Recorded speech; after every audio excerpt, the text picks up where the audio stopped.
But I'm also very weird compared to a lot of tea drinkers. I do it with coffee as well. Um, I don't like sipping things. So what I do is I wait for it to go just cool enough that I can down it. I do that too. You know what? And this was the perfect moment for us to have come in on talking about tea and coffee. We're live, everybody. All right, that is what I believe to be a wonderful start to this very special podcast edition of Kingdom Hearts: Dreams of Nobody. So, as you may have noticed, is the pictures are not moving today. Through a variety of circumstances, it turns out essentially all four of us were not in a state or mood to get camera ready, essentially.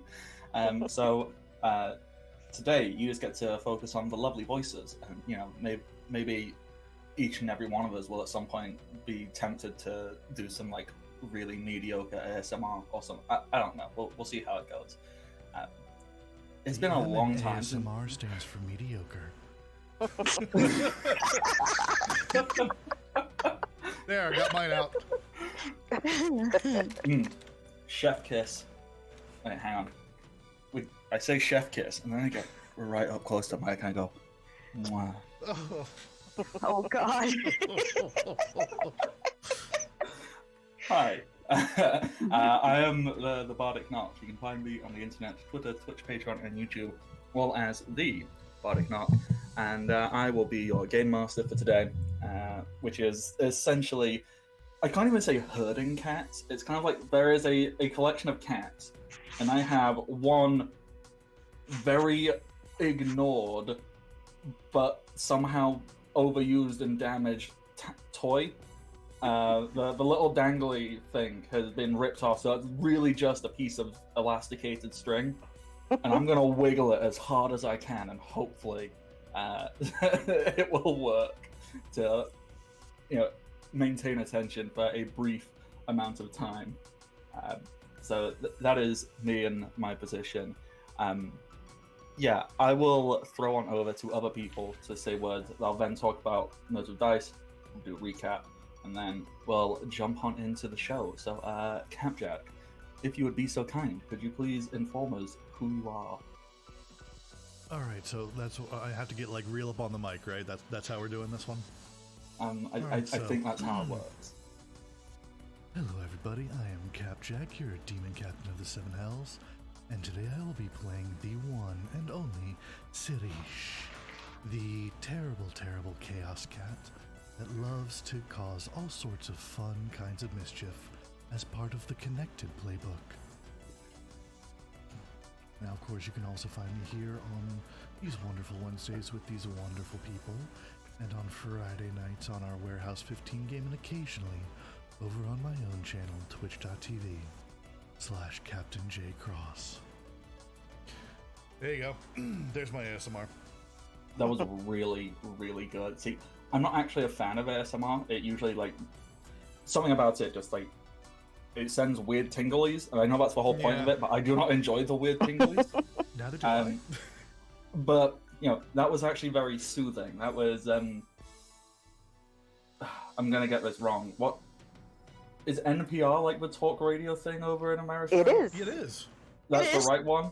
So I was just remember, because I know there's another one which is a bunch of letters, which is essentially, right-wing nonsense, but not that one. No, We don't talk about NPR. that one. The other one. NPR is cool. That's the correct one. Yeah. So it was very that. I could see that just like, oh yeah, this is nice. I dig this.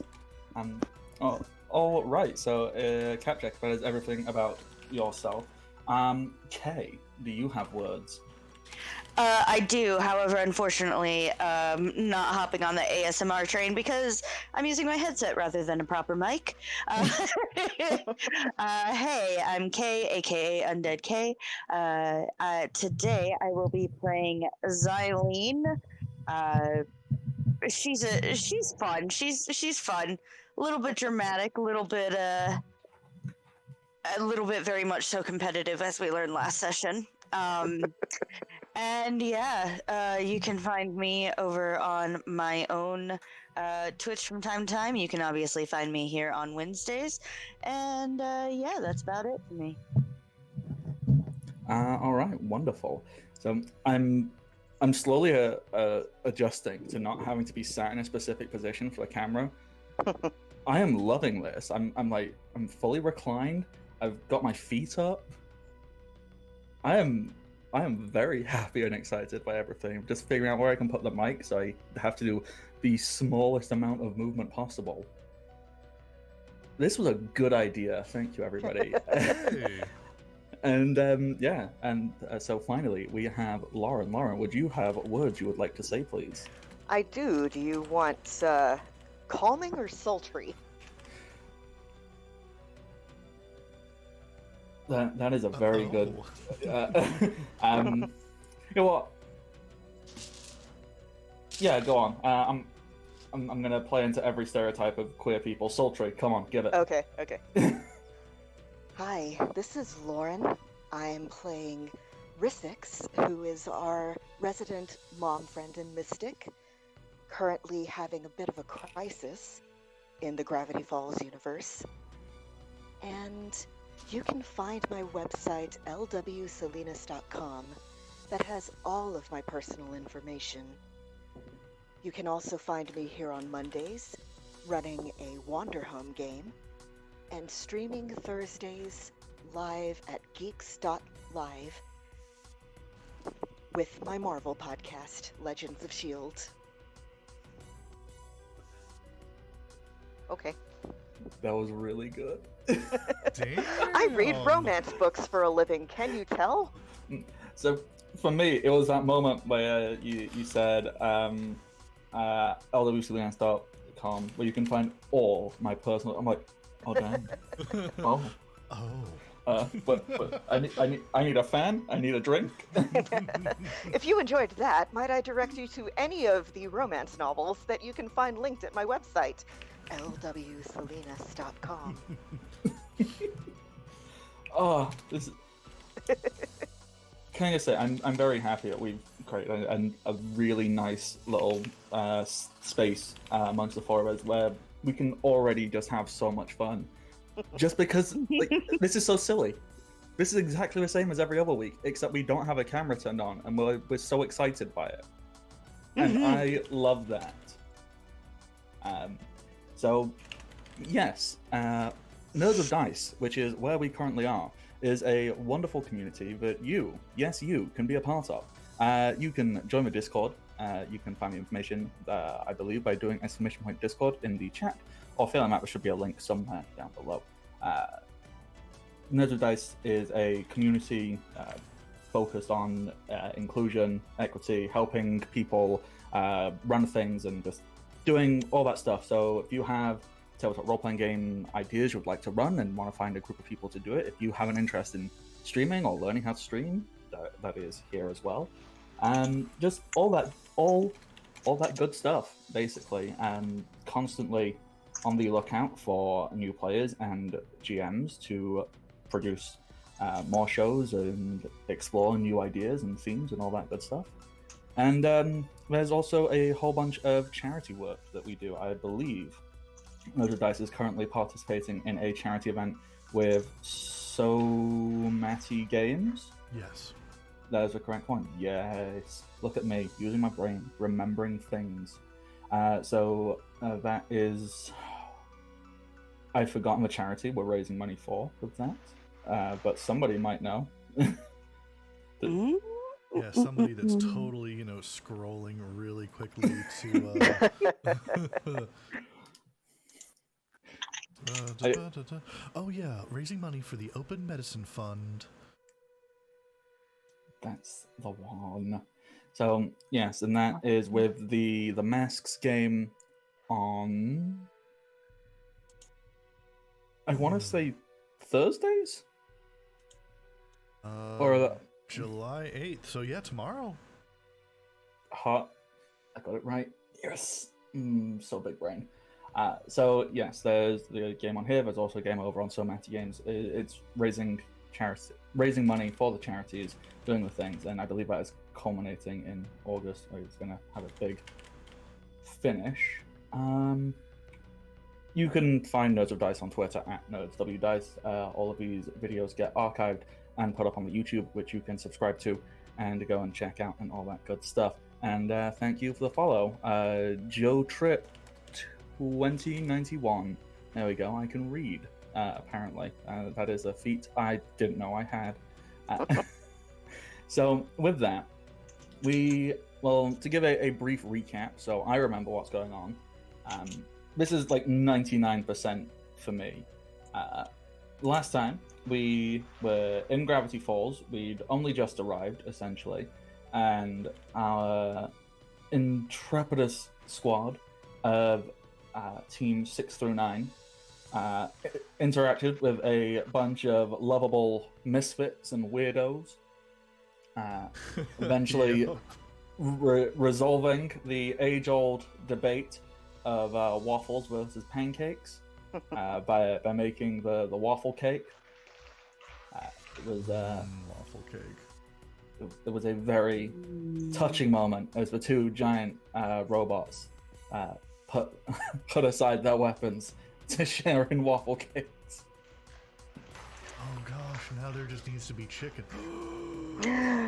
Fried chicken waffle cake. Whoa, oh god. Following that, there was some fun little interactions and learning about just interacting with the Pines family before our resident cat decided to take control of Seuss. Our team that then headed into town to go and get an evening meal / some rest at Seuss's house with his abuelita. Was it on the way there or on the way back from there you came across the interesting event? I think you left there, didn't you? The interesting event? Yeah. Where Gideon? Yes, you was came on the way across there. Oh, yes. Little Gideon, yeah. That's the way it was. So it was on your way there, you came across Little Gideon having some kind of revival event, per se. I believe the intent was, alright, we'll wait it out, and then we'll go do some recon later.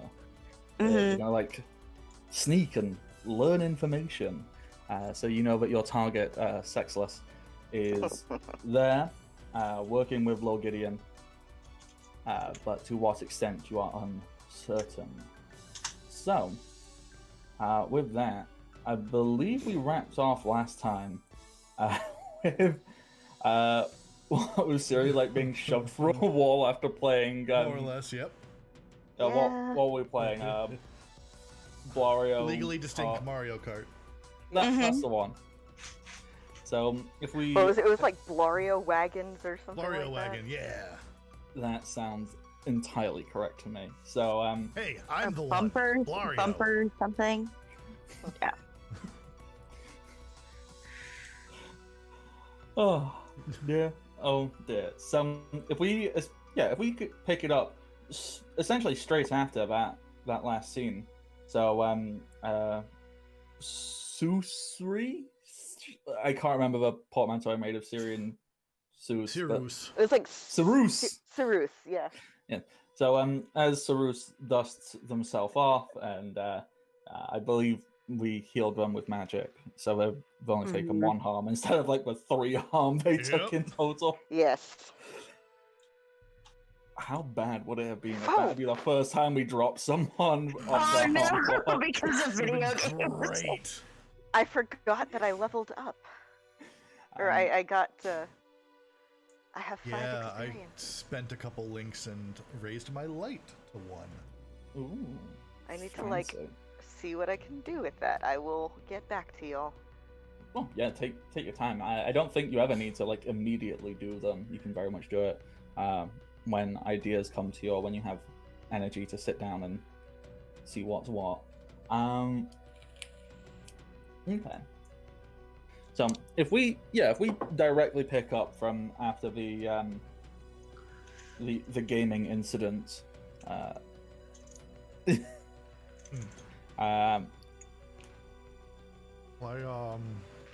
guess we should just, go to the tent now. It's been long enough, right, dudes? Right.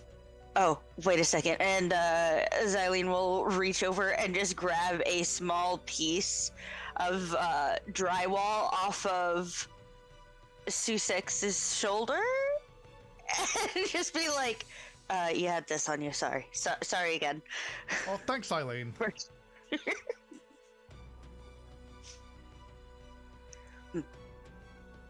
Just Onward. have there always been two of you?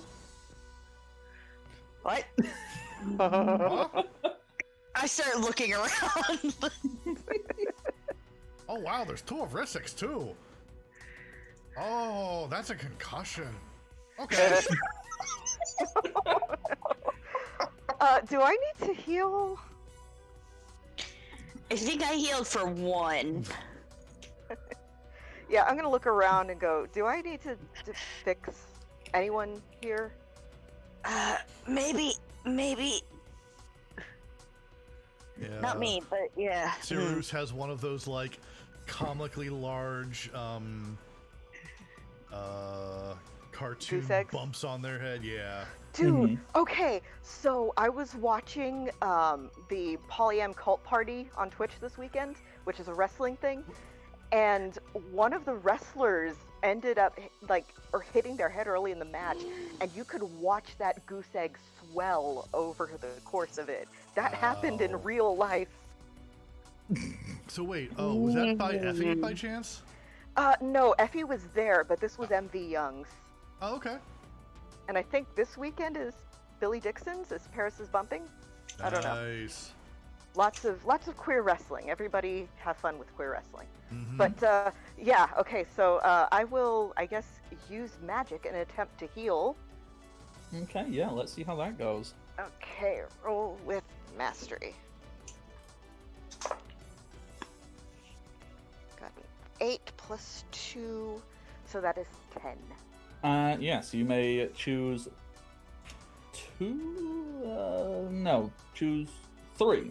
So open something, cause 1 harm, heal 1 harm, hits more than 1 entity, no unintended consequences, creates an illusion, inflicts a semi-permanent condition, or bypasses defenses. Does anyone have more than 1 harm? No. I don't believe so, no. Okay, then I'm going to heal both of them for 1 harm. Okay. Sweet. Just gonna sigh, just do like a quick circle with one hand and push it out at them, and bam, you're healed. So, as well, recently, for quite a while, since landing down at Gravity Falls, essentially, Rissix has been quite noticeably distracted, clearly mind somewhere else, hasn't she? Mm-hmm. Yeah. So, does that affect the way in which you cast the magic, or? Oh maybe... yeah, no, super distracted. Okay. Like even still, it's that whole oh, I need to be paying attention to a thing, but you're still half thinking about the other thing. Yeah. Okay. That is a very relatable mood.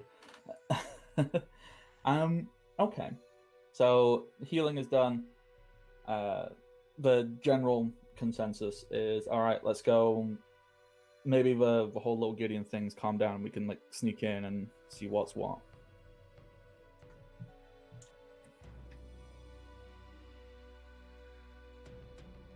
Cool.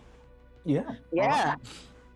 So we taking that thing on wheels again? the golf cart. I don't know if it's a golf. I don't know it's a golf cart. It's our I didn't even know what a TV was. Yes, it's quiet because it's an electric motor. They will never hear us coming. Oh. Sweet. So you go and get in the golf cart. Now, out of curiosity, immediately after following that, do you turn it on and the radio is blasting out something very loud and obnoxious? Of course. So what music station does Zeus currently have on? What music is playing? Oh no, I think it's Gravity Falls News. You know, with the guy that talks like this. He's not even a real reporter. Aww. Toby. Yeah, I was trying to remember the name, but it's Toby something. I can't remember. Yeah, I can't remember. So. Yeah. Oh, no one remembers Toby. No. Just kind of fits. So, I want to envision that this news report that is being given. What really asinine thing do we think is being over focused on instead of the actual newsworthy events? Seagulls. Influx of seagull population. Yes, there must definitely. So there's this conversation. This news report is going on. There's been an influx in the seagull population in Gravity Falls. There has been 2 sightings of seagulls in the last 48 hours. We should very much be on alert. And one stole my hat, so keep an eye out for that, please. Is this the moment we realize that the radio's been on commercial and Toby's just standing on top of the golf cart? 100%. No, on top of a golf cart is Toby's whole radio setup. So, Oh god. there's like a pop-up camping desk, a small computer, a microphone stand, and Toby's holding a little on-air light as he's reading out this news. Hey, shoo! No! And he'll like hop off and start running off into the distance. I'm picturing Cerus waving their hat out of like you're flapping away a fly. Mm-hmm. Sue's, see, right there I can imagine Sue's grabbing a hat and swatting, because I think Sue's has done that quite a few times. Mm-hmm. The hat swat. I like to envision that as that's happening, the seagull wearing Toby's news reporter hat is just sat on a nearby tree, just laughing, because we all know seagulls clearly have a sense of humor, and they just laugh at others' misfortune. As it should be. Wait. As it should be. There it is. No, it's a character. Ha ha. Okay, so with that fun little interlude / distraction done, you head on over to the used car lot. You see that the lights have been turned off. It looks like it's calmed down a little bit. The large tent is still set up, and there is still some activity inside, but you can see that most people have left. There doesn't seem to be a crowd currently here anymore.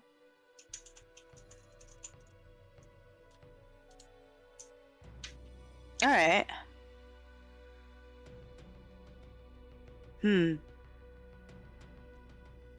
Should we just go right in, or should we try to find, stealthy, sneaky-like way in? Oh, stealthy and sneaky-like. I feel like stealthy might be the way to go here. I'm gonna do a somersault out of the cart, just roll out of the cart, and stand back up and just be partially lowered to the ground. All right, stealth mode activated. Yes, do this this. is just dun dun dun dun dun dun dun dun dun. Oh wait, yeah, that's about as long as I can get away with on that one. Okay, and Rissix, how do you? I assume Rissix just gets out of the golf cart and walks over. Yeah, I'm normally. just gonna stare after them and then just get up.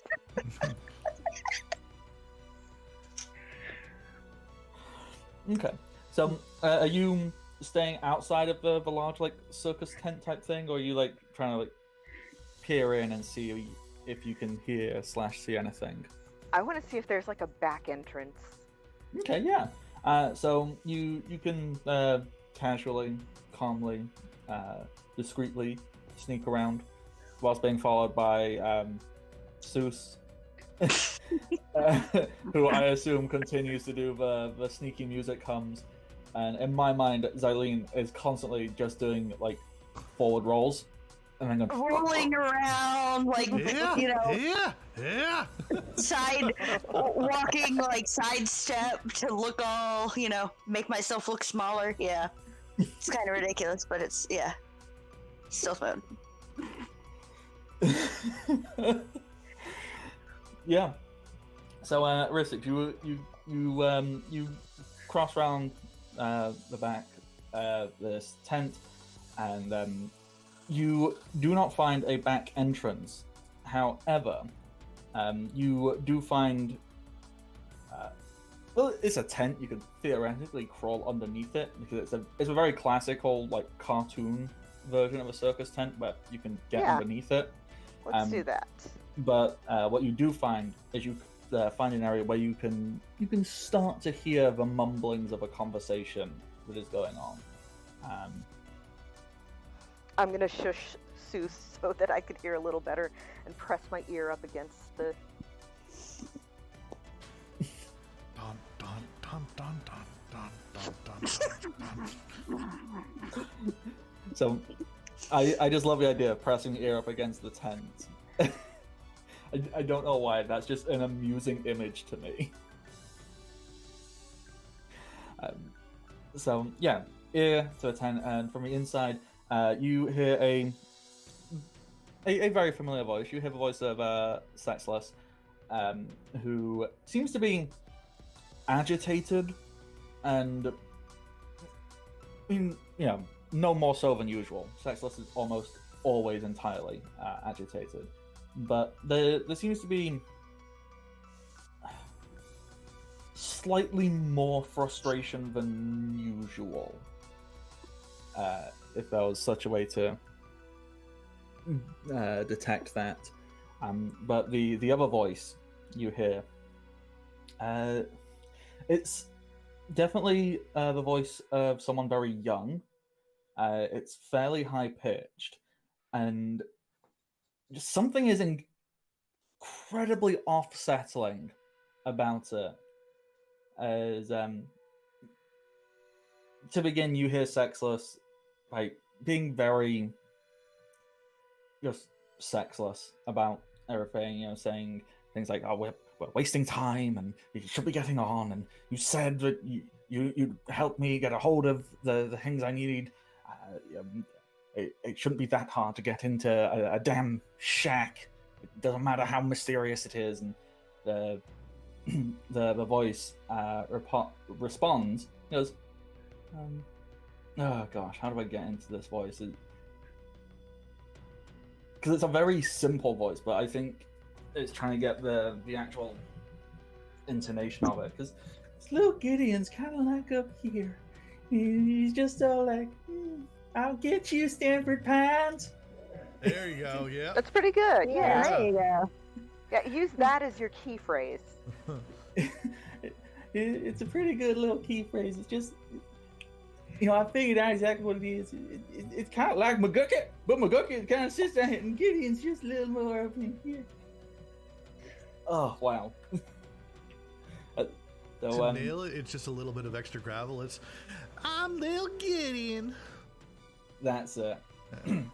So, Because he gets real mad at Stanford Pines. I'm a terrible guy. It's not an easy voice to do. It hurts. Yeah, so I just realized I'm a terrible game because I know exactly who that sounds like. I've forgotten the surname. Actor Leslie Nielsen. someone. Niels. Yeah, that's it. No? Is that him? Like No? Airplane Naked Gun? Or no, that's way No. different. No. Very short, very gay, a little bit older. Oh, I know who you're talking about. Now I can't think of the name. What is something that they're in? What is something that they're they were in a bunch of episodes of Will and Grace.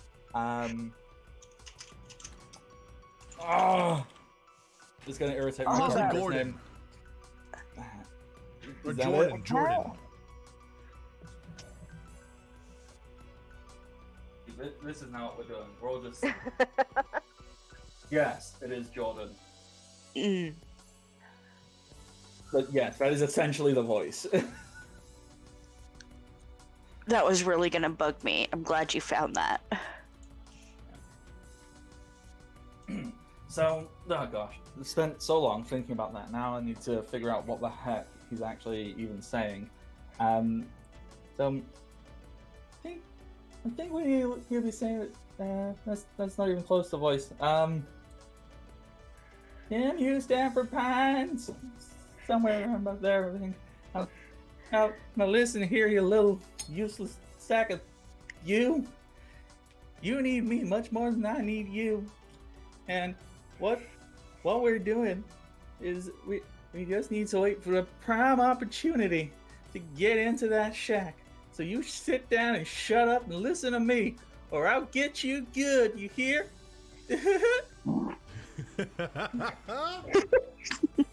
Yes.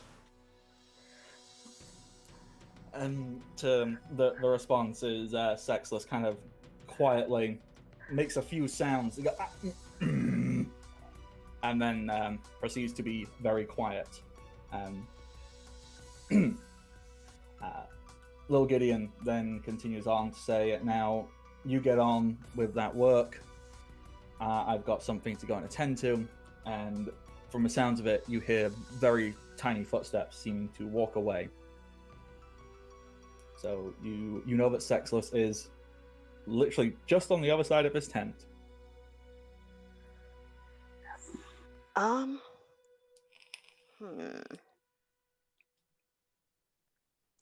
have an idea, but I'm not sure it'll work.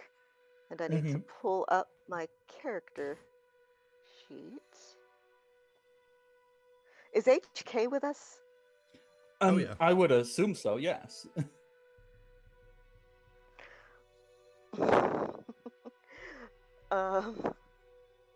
Okay, I'll save that for later. I'm going to turn to the others and say, do we want to grab him right here and stop this? Or do we want to see what he's planning to do?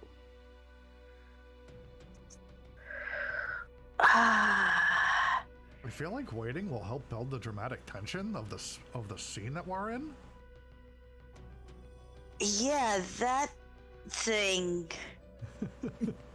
I was mostly curious, but I like the way you explained that. Thank you, it's a gift. The other option would be to act like one of the superheroes of this world. He does this thing where he like breaks through walls and yells like, "I'm here." Do we want to try that? Oh, we could totally do that? And then just like run away? I mean, that is an option. Maybe. I don't know, what's gonna make him more angry? I think that I'm here and run away sort of thing, because he'll think Okay, we're I have an idea. undermining I his have an job. idea. What if I open a hole in the tent Huh? and we shout, or we crawl under maybe, and I make like an illusion of something big and scary going, "I'm here," and then we run away.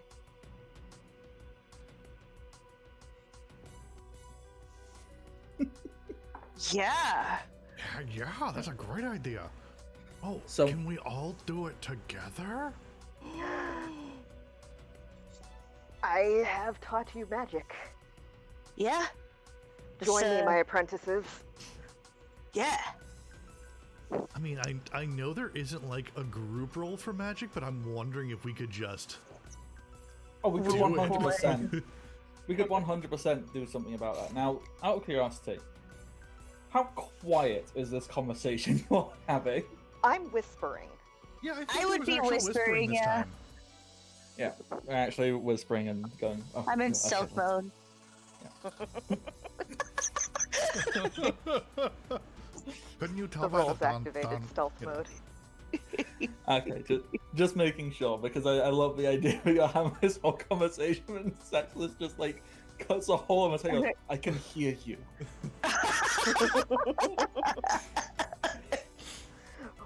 Or we could do that, cast magic and yell, "I'm here," and then run away.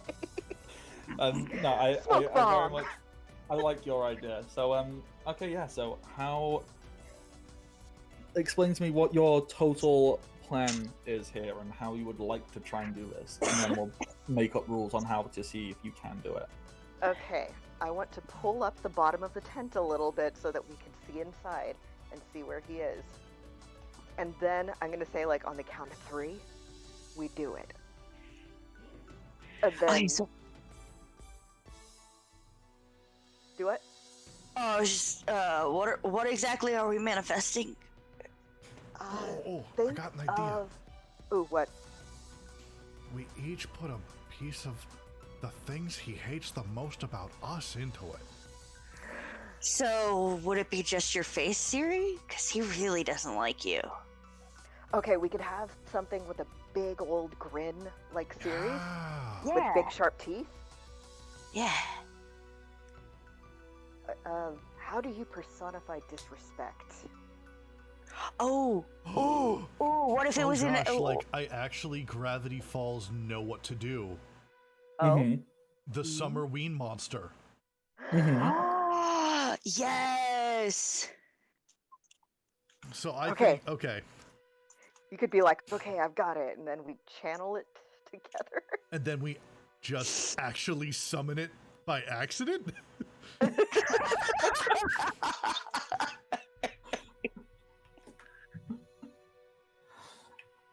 I am very okay with all of this. Okay. Because like big grin, disrespect because disrespected candy, and like the like a fighting ability of Xylene. Oh yeah. Oh gosh. Okay. So I think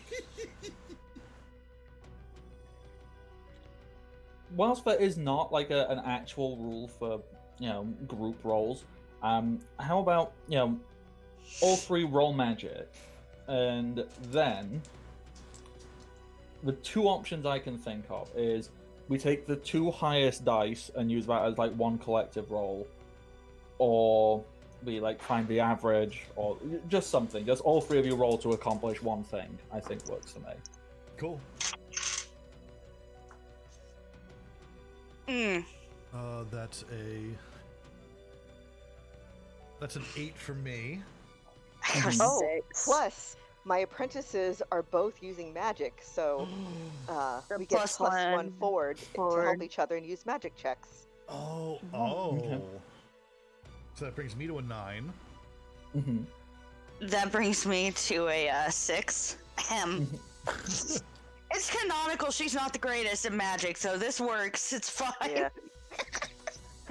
I got a 6 and a 1, so that's plus 2 with the mastery, Okay, so plus 1 So- with the plus forward.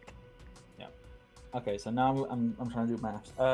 Siri, what is your plus to this? Like, so With that forward, it's a plus 3. okay, so plus 3, and Xylene, you have a plus 2, correct? Not for mastery. It'd be a plus 0, but plus 1 forward. So Oh, I get plus 1. Okay. Okay. So Yeah. plus 1. So we're on. And Rissix, what's your plus to this? Plus 3. Okay, so The 2 Grand- and then the 1 forward. so grand total. And I think I did maths right. Collectively, the 3 of you have a plus 7. If you put all of that I see together, right? where you're going Oh. with that. Yeah. Yeah, okay. So we take that plus 7, and we'll just add that onto the 2 highest dice rolls we got, which was a 6 and did someone roll a 4, I believe? I rolled a 4. Yeah. So 6, 4, 10, 4 and 7. 2, Yeah. yeah. Boom. You collectively got a 17. Okay. So you know Man. what? For the super success, I'm gonna say pick 4. Ooh. Ooh. Okay, let's see. Well, I figure it has to open something because we just opened a dimensional rift. Yeah, a little bit. Oh, Wait. what's that gas? Oh, but if it's a super success and we just open dimensional rifts. Oh no, I see where you're going with this. Oh no. Oh. Oh. Oh no. I love the realization one by one was very much in character. You know, Bristol goes, oh. And Eileen's like, huh. Yeah, that would be good. No, that's not... Oh, wait.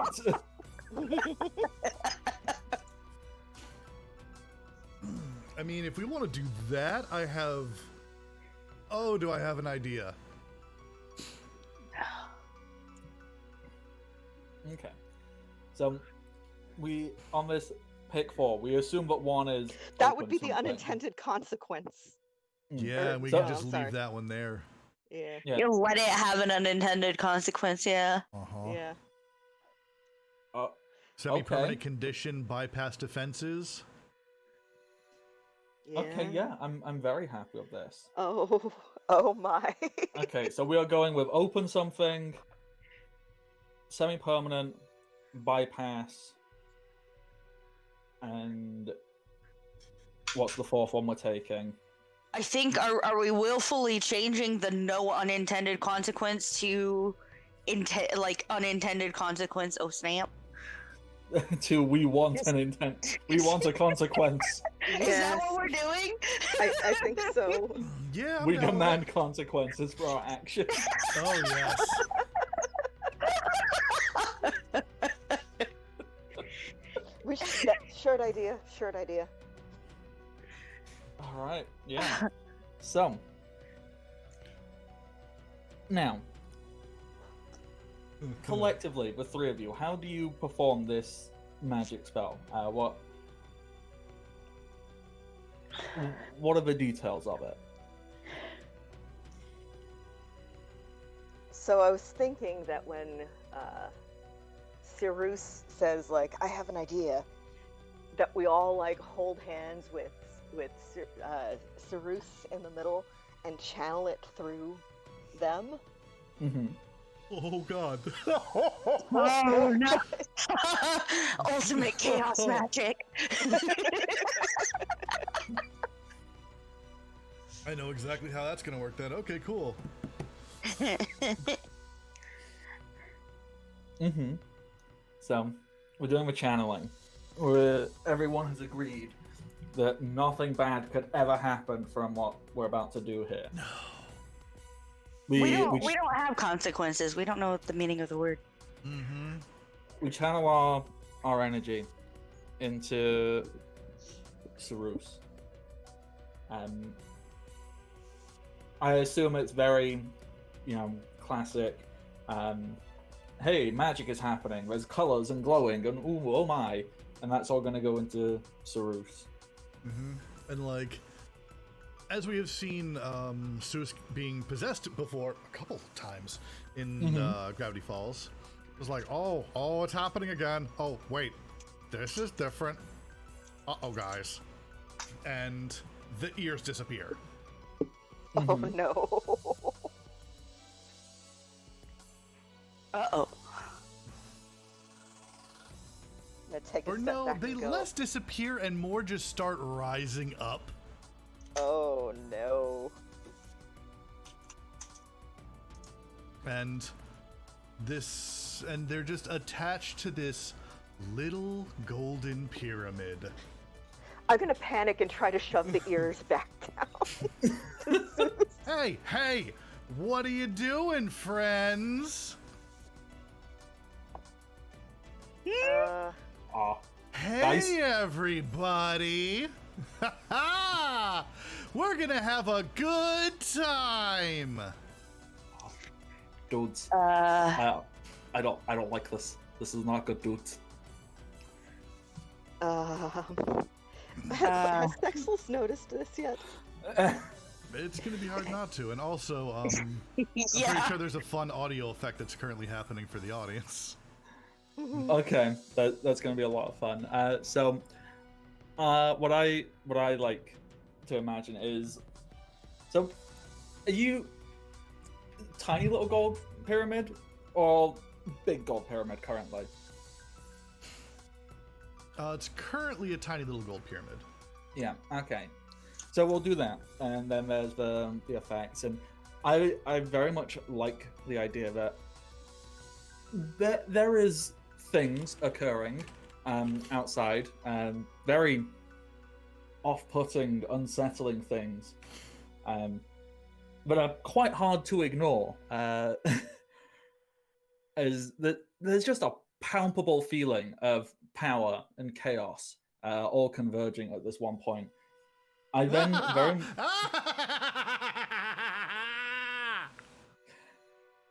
very much like the idea because one, it's very Gravity Falls, and two, I just think it's personally very funny. Is the tent? I mean, bear in mind there is no door on this tent, but I love the idea that just a door gets pulled open, like a perfectly square, rectangular piece of fabric gets open, and Cexsclus goes, "What on earth? Oh, well, that doesn't look good. Also, what are you doing here?"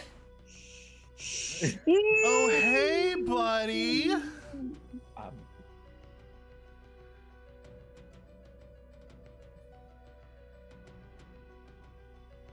Cexsclus takes a moment, kind of looks at Rissix and Xylene, and then looks back at the thing as,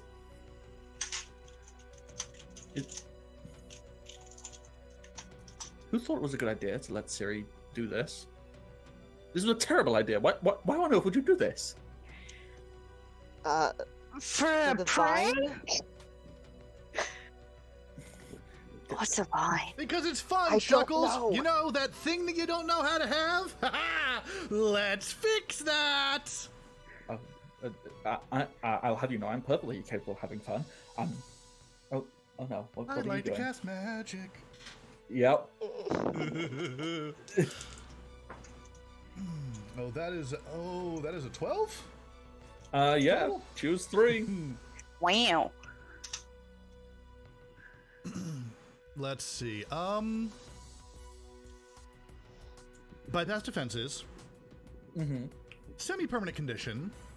Mm-hmm. And no unintended consequences. Okay. And what would you like to occur? So, Bill Ciri Mm-hmm. is just going to point at Cexsclus Mm-hmm. and be like, seriously, you need to loosen up, buddy. And split Cexsclus in two. Yeah, just. So, Like two When you distinct Cexsluses. Oh, no. The serious Okay. Cexsclus and party Cexsclus. Oh. Okay, so Cexsclus. To give the full description of regular base Cexsclus. Quite tall, very lithe, spindly. Wears a long white coat underneath is quite prim and proper, like button-up shirt, smart black slacks, and you just rip him in two. Now, because it's an amusing concept, when the split happens, do you pull him apart hot dog or hamburger style? Like, Hot dog. Totally hot dog. yeah, they're just arms pulled apart. There's not a huge amount of change, but you can definitely tell there is alteration. You know, much cleaner, much more refined hair, which is quite long.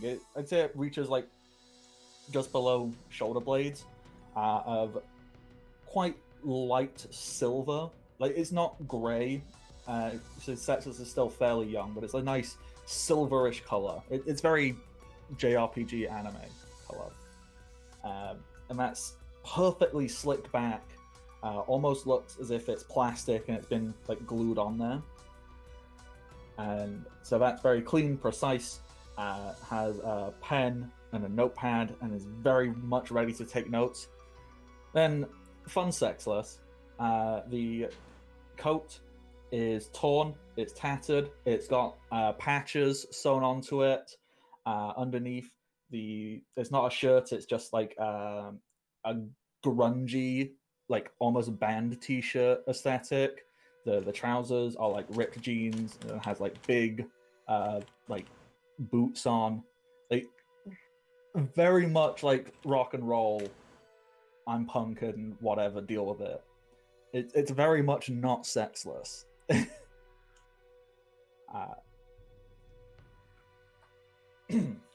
So as these two are pulled apart, fun Cexsclus just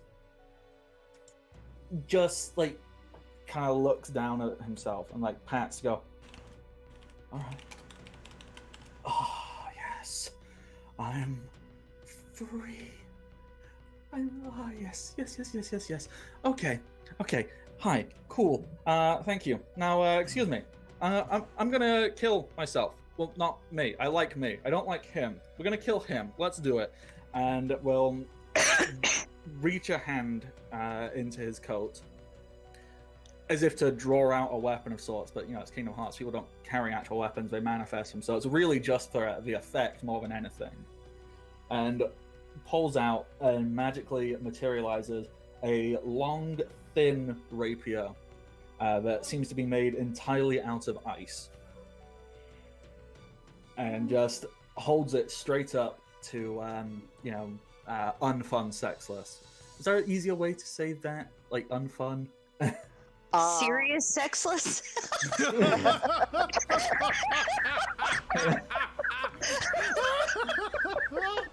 Lord. Just I forgot the word serious. Yep. I can't imagine why.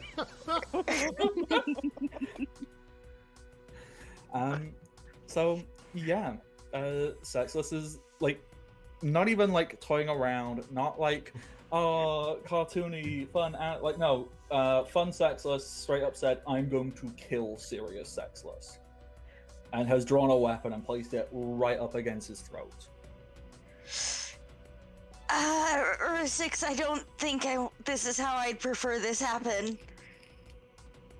Oh, come on, friends. They're just having a little bit of an internal debate. But Ursix, what do we do? What do we do? And I'm like doing that hiss whisper.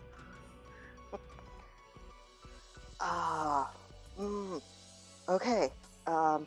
We got this. We can fix this. Hey, Siri? Yeah, what's up, Rizix? So, that was totally cool and all, but do you think you could, like, put Cexsclus back together?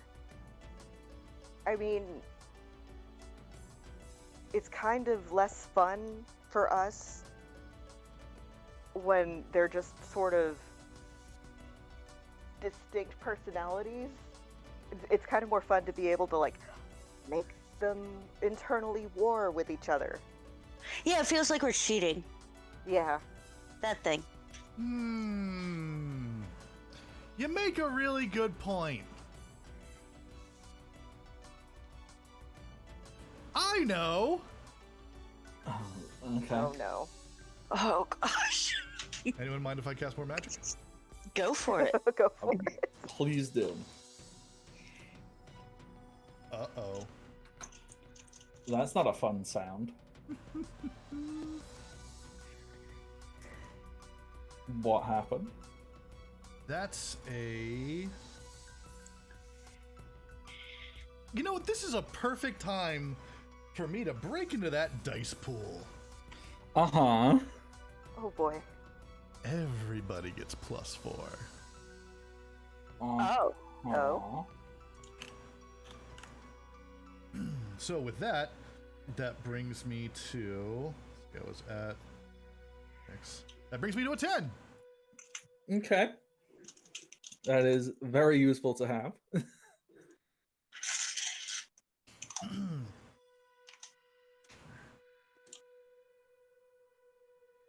And So what Bill magic? Siri's are you- gonna crack knuckles and go, "All right, friends. You know what? You're right. It is cheating for it just to be 2 of them. Let's make it interesting." Oh no. Oh no.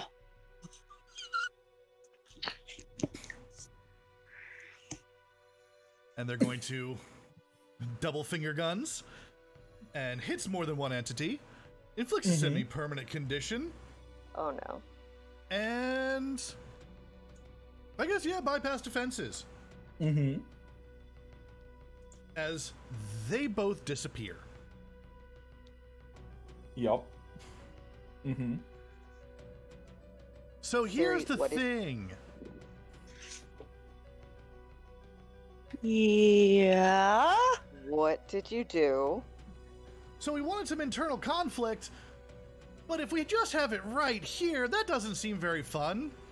So now there's tons of them scattered throughout the town. Oh my god. I believe at this moment you would turn around and look into town and you see, well, exactly that. Countless Cexscluses. Each one of them seems to differ ever so slightly.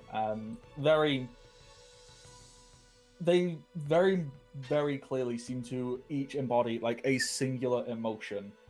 Variants. Yeah. Oh god, I did just make variants. Fuck. You did. And Uh-oh. each one of them, well, you can kind of tell almost just upon first look at them what emotion they represent. And one thing that is very clear and obvious is the level in which Cexsclus seems to like understand or connote the emotion seems to emphasize how powerful or how strong that they look. So some of them, for example, gratitude, gracious Cexsclus, is very, very small and unimpressive looking, whereas self-assured Cexsclus is clearly very prominently featured and capable. So there's Cexsclus of all different shapes and sizes, and all different color spectrums. So it's a very visually interesting thing that has just occurred.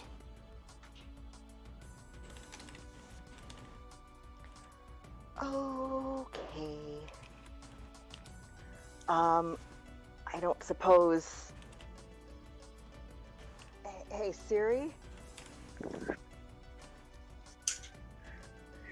I feel very bad for anybody who's listening to this with Yeah, what's up? I'm sorry, I just keep thinking, hey Siri. Bing! Oh no. Oh god. So I don't suppose there's a way for us to put them back together, is there? Of course there is. Cool. And that is... I mean, what were we gonna do in the first place? What were we gonna do in the first place? I actually forgot. When Siri asks that, Xylene will just sort of like reach behind her as if she's grabbing something, and when she pulls her hand back around, the spear will be like in the process of forming. Mm-hmm. I'm guessing this is what you mean? See, Xylene gets it. It's time for a good old-fashioned brawl. Upon announcing Brawl, a collection of the Cexscluses, because there is, I mean, there's a Cexsclus for every single emotion or feeling that a person is capable of having. So, a near infinite amount of Cexscluses. They all seem to turn and lock eyes on the group, and seem to all be preparing to draw a weapon. Wait. I want to use magic to project a shield. Yeah. And I just closed the window that I needed. Fun times.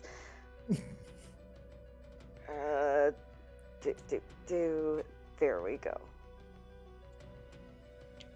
Okay, so trying to find the page that I needed. Oh, this is what happens when you don't put in unintended consequences. It's very Bill Cipher to say, I don't care about consequences. Oh, exactly. Oh yeah. Okay,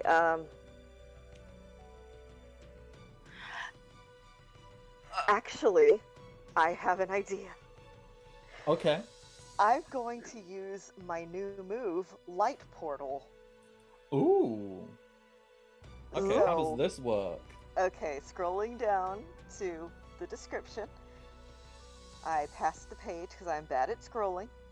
Okay, spend links freely. Anyone you have spent a link with is at the scene if they are willing. Oh my god, did we just do the ultimate neat. showdown of Ultimate Destiny? I think we did. Okay, alright. Oh, and this isn't even the finale. Nice. Okay. Risix, Uh-huh. who are you summoning? I'm summoning surprisingly buff Keymaster Vincent Price. Yes. Anyone else, or just him for now? I also want to summon Luz and Amity, Uh-huh. and Goliath and Demona, Uh-huh. and Ida, Uh-huh. and you know what? McGucket. Yeah. Okay. So, Yes. Hold up, As this- hold right up. You forgot someone very, very important. Who did I forget? Pudding. Pudding! Yes! Pudding. I'm summoning Pudding too. Pudding's Pudding the war last form. one through. Pudding war form. okay. So, I need to... How many portals? So, surprisingly, Jack Keeler, Bastard, Vincent Price, Ida, Luce, Amity, Goliath, Demona, Pudding, and there's a one other. Oh, McGucket, of course, McGucket. Yeah. How could I forget McGucket? Okay, so 7 portals of light open up around you. Do you want them to form a particular shape, or do you want to just like appear sporadically? This is your final attack. So, I'm going to pull my hands in like I'm, like you know when a conductor at an orchestra is doing that like super, like this is the crescendo moment, how they pull in like that, and then I'm going to push away, and all of the, I've pulled in just a bunch of light, it's just flowing towards me, and then I push it out, and those lights, where I've thrown them, just like this bright portal opens up in the air. So obviously, there's 8 people you're summoning. I love the idea that only 7 light portals occur, and McGucket just stands under a street lamp. Oh, right, no, the camera has to zoom into McGucket, that's right. It just zooms into McGucket, who's just stood under a street lamp. He goes, I'm gonna look over and go, that works. Yeah. Okay, so dramatic entrance. Do you want a particular order in which people fly in, or All I know is pudding last. Of course, pudding last. Okay, so we can start. Let's start with Yowl House trio because that's a good opening. So we'll start with Ida. She'll like just fly in on her broom and then kind of shrug and be like, I don't even know what I'm doing here, but this guy looks like a problem.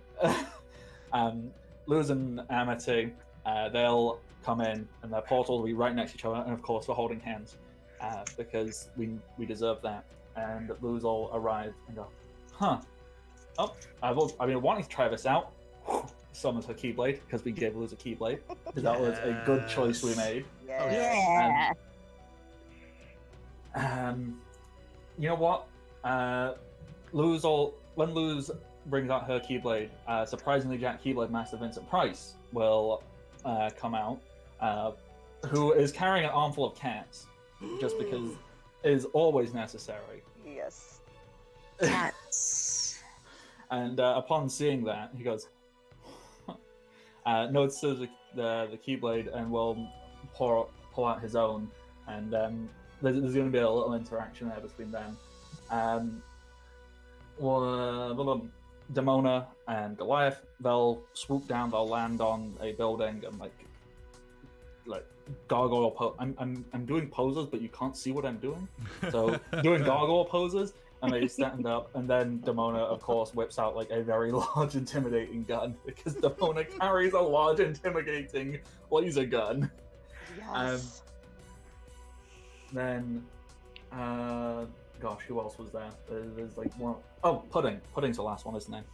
And then the final light, a small beam of light comes down, and a tiny little globule of reddish goo floats down. Goes, is floating.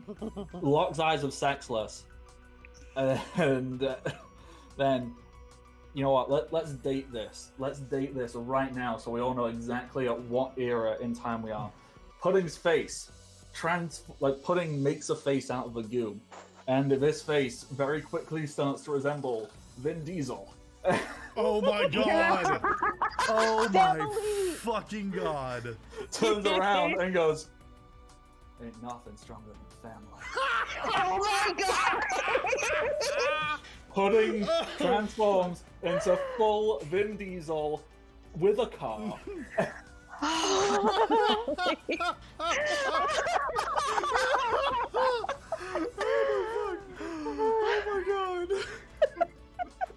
It just grows and takes shape of a car with Vin Diesel sticking out the side. I'm so proud of Pudding right now. And of course, McGucket is just... Of course, McGucket is just stood under a nearby street lamp and goes, "Okay, let's do it!" You know what, yeah, McGucket is totally going to bring out his Gobblewonker robot, which... Yeah. So, if memory serves, that's literally just like the Loch Ness Monster, right? Off the top of my Yeah. head.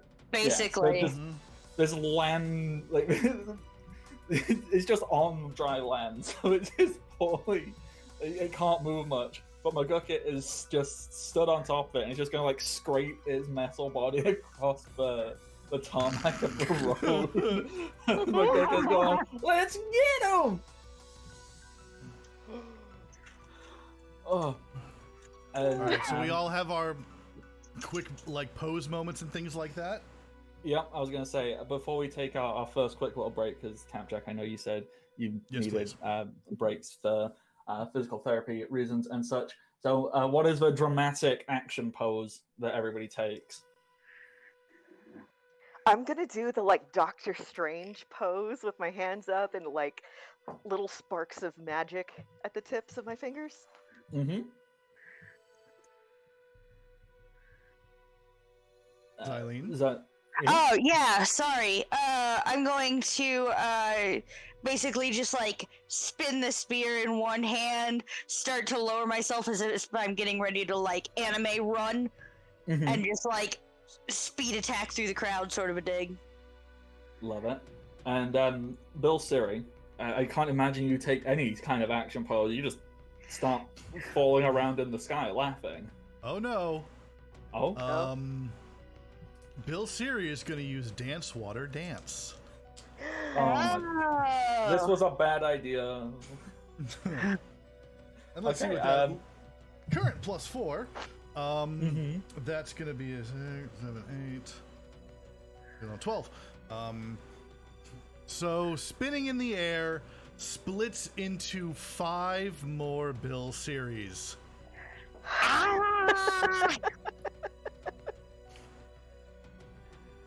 Yeah, okay. Hey, Cexsclus! Get dunked on!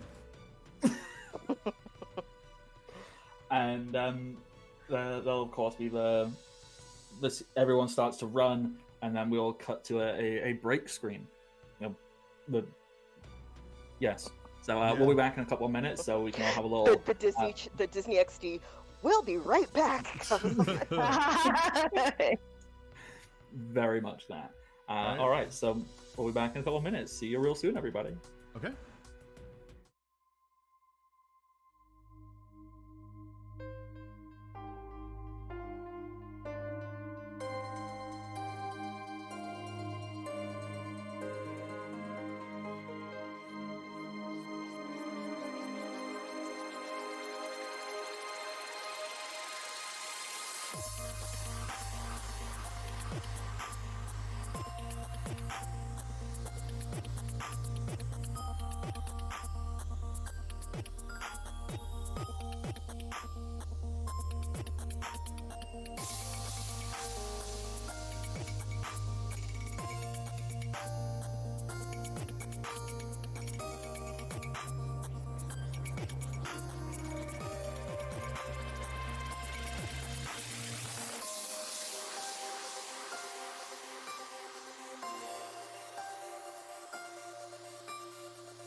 Alrighty, we are back on in.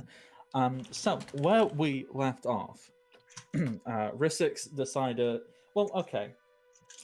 Siri wound up becoming Bill Cipher, and with that power came great irresponsibility, much chaos. Our primary antagonist for where we currently are, being Cexsclus, a member of the Union, has now become multiple Cexscluses. There is an army of Cexsclus.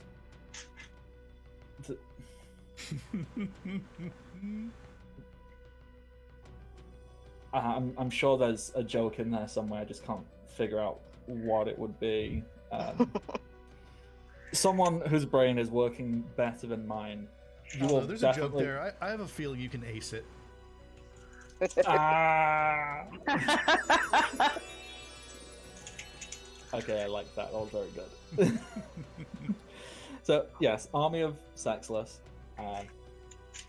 They're all there, as Michi phrased it earlier. It's essentially Inside Out, but all this one dude. Because each Cexsclus is a different emotion and a different feeling and all that.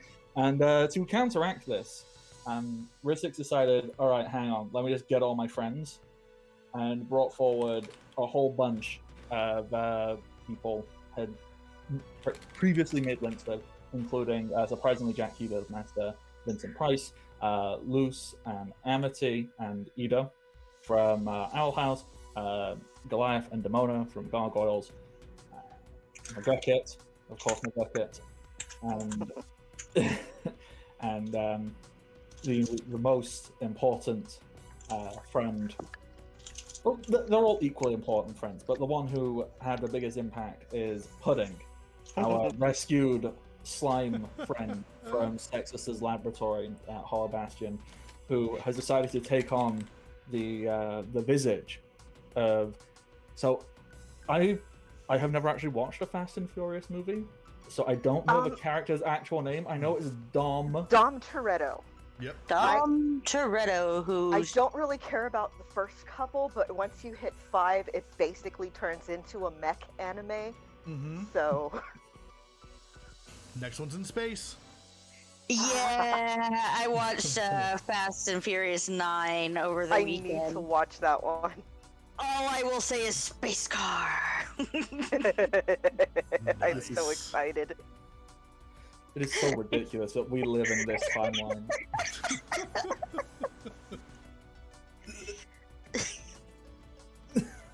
It was such a weirdly niche series of movies that have now become... I had some friends who got arrested because of the first one. Oh no! Wait, what? Okay, it was right when it came out. It was, I guess, my senior year of high school. And we were there for band practice, and this one guy, you know, he was one of the tuba players, and he wasn't showing up, and it was like a week into summer practice.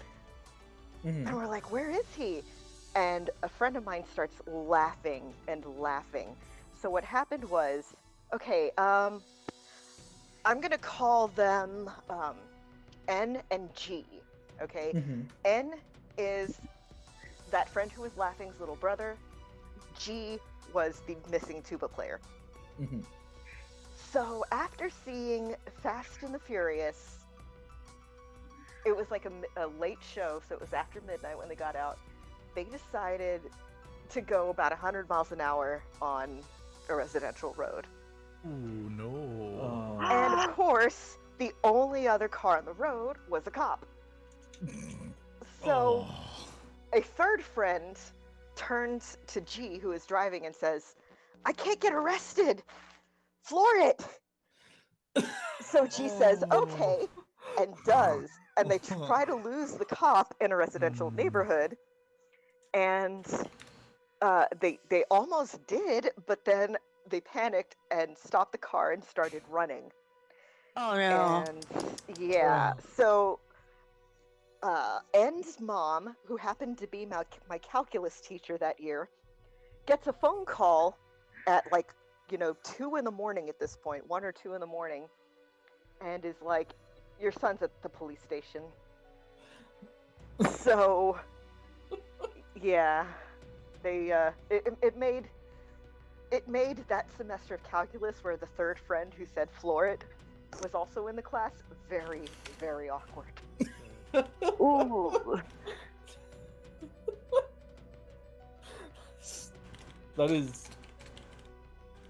That's hilarious, but also like, you can tell these are clearly only the ideas that you can have when you're in high school and go, that's a good idea, let's do that. Yeah, it's a miracle any of us survived past high school. It really is. Mm-hmm.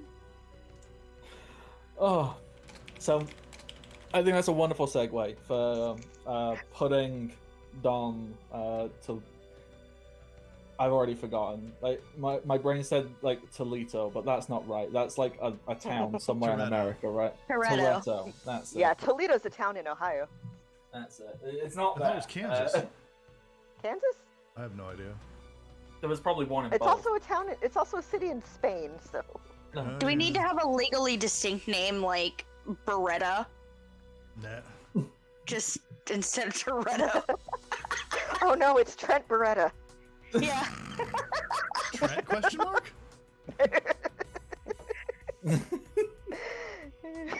This is only hilarious to AEW viewers. or people who followed Trent for his career before AEW. But anyway. I mean, regardless, Pudding has taken on the visage of a very large, muscular man-looking person in a souped-up hot rod, who seems to spout the praises and strength of family.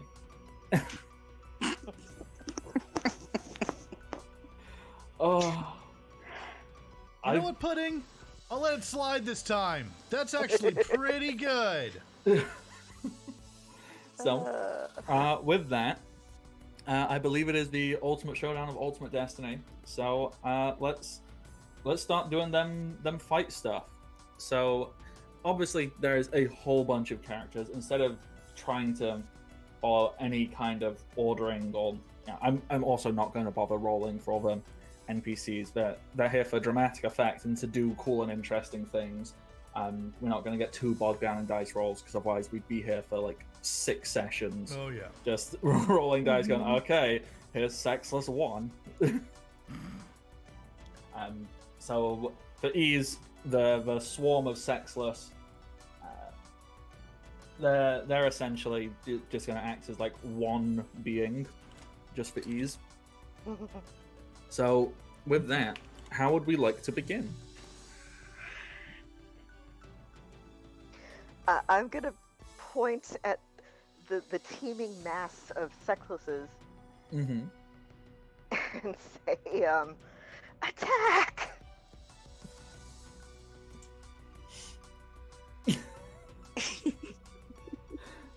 Okay. So, following... It's not quite Avengers Assemble, but, Just Get fuck them up! Get them!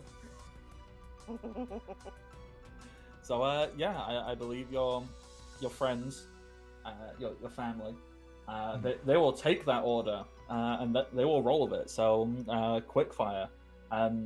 Surprisingly, Jack, Keylord Master Vincent Price will put down his armful of cats, because that image will forever make me very happy.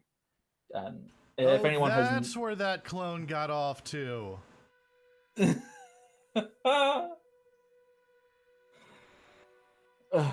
So, yes, if anybody hasn't ever seen the picture of Vincent Price with an armful of cats, Google it and make your life infinitely better. Yes. I hear typing. Oh, that's me. Sorry, I wanted to see the armful of cats. Oh my god, I love it. No, I did too. Oh. Oh, he looks So- so mad and it's beautiful. So Vincent Price will put down the armful of cats, and the armful of cats will then all run out and they all start attacking Cexscluses. While Vincent Price draws out his Keyblade, Although, actually, what is the ordering here? Does Vincent Price rip off his shirt first to reveal how surprisingly jacked naturally. he is? Absolutely. Yeah. So, flex, shirt rips off. It's very muscles sparkling, glistening. I'm picturing. Okay, did any of y'all ever watch Full Metal Alchemist? Of course we Oh, did. yeah. It's Okay. 100% Armstrong. Yeah. Yes. I'm stopping myself from having Vincent Price talk like Captain Armstrong.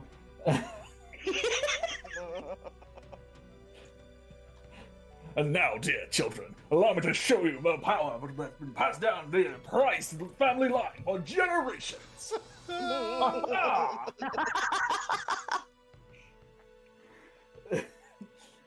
Summons Keyblade, and he's just gonna like leap into the fray. Just Keyblade in the air, grip two hands, and swings down. Just like pops a Cexsclus. To be noted, whenever a Cexsclus is defeated, I feel that they're just gonna like turn into a bunch of like little cubes and like just disappear. Because I associate Bill Cipher with small cubes for some reason. Makes sense. Like when stuff gets started, like turns like different colored cubes and just like floats away into a thing to do another thing. So that's Vincent Price. Luz and Amity. I like to imagine that Amity will do some magic and throw Luz in something, and Luz will somehow combine magic in her Keyblade and take out a couple. It's a very impressive thing. They land, and then Luz will like do a little wink and like a little pose, and Amity will blush at it because it's very cute. Oh. Ida, you know what? I think Ida will open up. She'll open up a very large bag, and Hootie's face will just appear out of it, and Hootie will just come out and grab like 3 or 4 Cexscluses and just take them out because it's an amusing thing. Don't ask how Hootie's in the bag. We don't. We just accept it. Mm-hmm. I'm very happy with this. Don't worry about how I got here, Hootie Hoo. Naturally. Goliath will just swoop around, grabbing people, like grabbing Cexsclus, throwing them at each other. Like grabs one Cexsclus by the ankle, swings it around, slaps another Cexsclus in the face with it. Whilst Demona is just gonna fly around shooting people with giant laser beam because that's what she does. Then McGucket in the giant robot is just gonna scrape its way along the road. It makes a loud, horrifying sound, and will just like flatten and squash down a couple of Cexscluses. And then finally, we have Vin Diesel Pudding, who, in the shape of this souped-out muscle car, is just gonna do like a handbrake turn and hit like a bunch of them, and then speed down and come down as if ready to collect Rissix, Xylene, and Siri. You can get collected as well. I don't think Bill Siri needs help, but that is what all your summons do. They will just start taking out as many people as they can.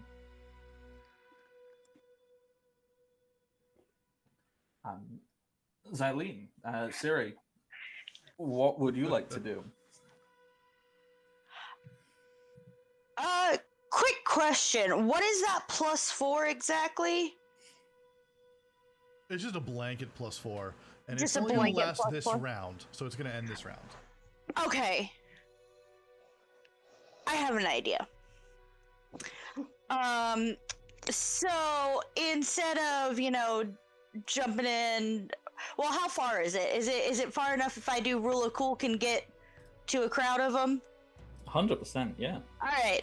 So Xylene was like ready to go, and just sort of instead of hopping into that souped out ride, will instead just launch herself forward into a conglomeration of Cexscluses. Anyway, she will do that Both thing. work. Yeah, and she's going to basically try to just rule of cool, take out as many as possible.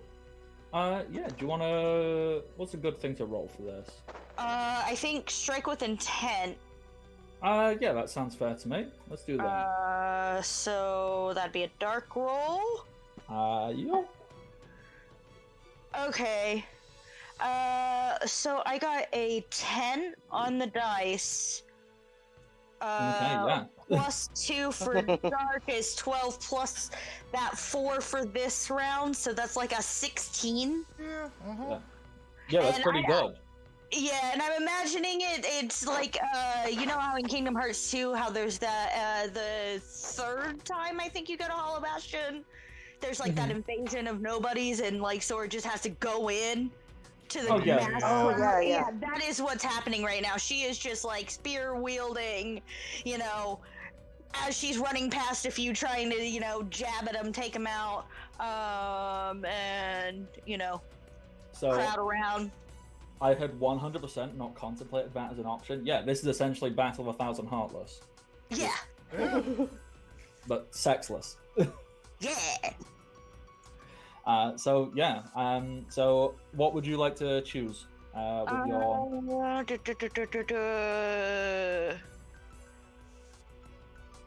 I know it's not. Well, it's up to you, because I know the 2, even though it's not written, is it possible to say because of the roll, as one of those 2, be able to do great harm to multiple targets? Yeah. There's not rules for hitting multiple targets with a strike, but I'm happy to say that. Yeah. Okay. Then So, yeah, you want to deal great harm to multiple targets? Yeah, that's absolutely fine. So, as you're doing this, you know, just like running through, jumping, diving, bobbing, weaving, stabbing. As all this is going on, okay, yeah, a rogue. So just like you're taking out a decent amount, you know. 5, 10, 15, doesn't the exact number, but as you're doing this, you will get caught off guard by one, and you will take 1 harm. That's fine. Just because you did not decide to defend yourself from harm, so someone just managed to sneak on in and get a little stab in the side. What you do notice is where you have been attacked, it feels very cold and has ice forming over it. So that is something to consider. Bill Siri, what would you like to do? And you can't just say more chaos. We need to be specific with the chaos.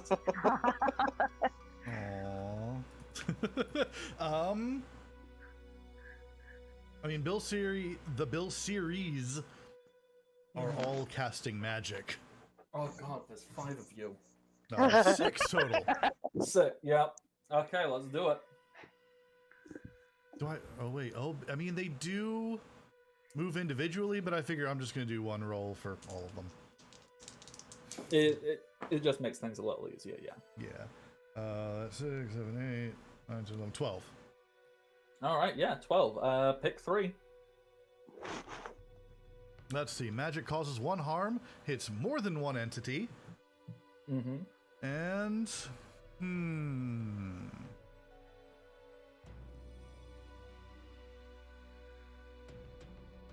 You know, we're gonna go with no unintended consequence. No, I'm not. What am I saying? Bypass defenses. Okay, yeah. So, just these like eye beams spinning around all over the place, just melting Cexsclus clones. Yeah, just lasers. All everywhere. You know, with the ever important. Take that, Cexsclus!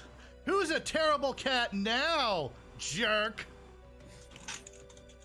One of the Cexscluses that gets defeated in this wave is the Cexsclus that has the emotion of cat. So it's just a small cat-like Cexsclus that just gets evaporated as you say that. Just a little. Yes. And cat is an emotion. Oh, no. Fight me. I mean, Patty. Oh my god, Catty is actually. Yeah, when he's being No. catty. Oh no, Ha. not again. All right. So, Risix, obviously you said that you just wanted to tell people to attack, but do you yourself have an Okay, actual I move you would like to have make? an idea while I have this +4. Yes. I want to convince somebody. And I want to yell at the group of Cexscluses, run at each other really fast! I want to see if they'll smush together into one. Okay. So you want to try and convince somebody. Yes. So let's get the rules. Okay, 'Cause- roll heart. Convince somebody. Yep. So heart.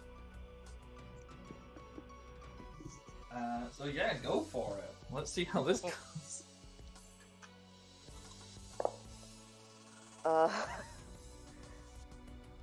So 6 minus 1, so that's 5. But +4, that's 9. Okay, so they'll do it, but need some clear assurance or evidence first. Can I yell, it'll work?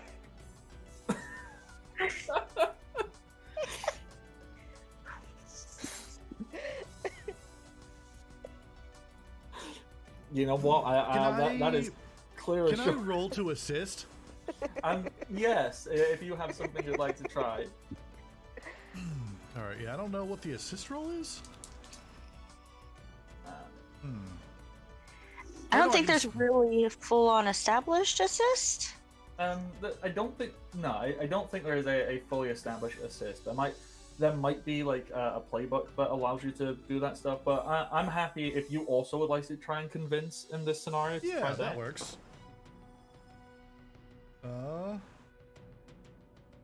7 plus, let's see, heart. 12. Yep. Mhm. And Bill Siri knowing exactly what to say. No, don't do that. Sorry, wait, did it wrong. No, whatever you're thinking, don't do it, Cexsclus. You see a collection of Cexsclus kind of they all stop and glare at Bill Siri. He goes, "You don't tell me what to do. I'll do exactly what I damn well please." Yeah. Yes, they do run into each other, and this with enough force and power and determination. Yes, a collection of these Cexscluses do seem to reform into, now they harbor a couple of emotions. They're not one singular emotion Cexsclus, but you have dwindled the numbers substantially by doing this. I love how we're convincing someone with basic reverse psychology. I mean, it makes perfect sense. And we've established that works on them. Yeah. Yeah. If it works, it works. All right. So now, the remaining Cexscluses,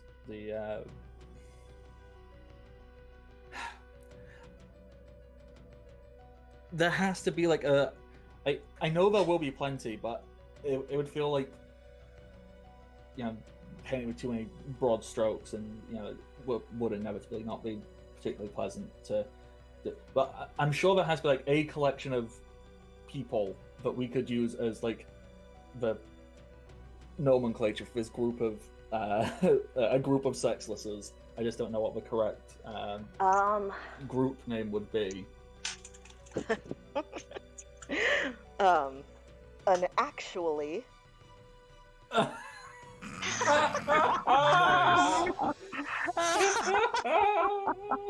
Nice. There we go. try. Perfect. No one's getting upset by that. Thank you.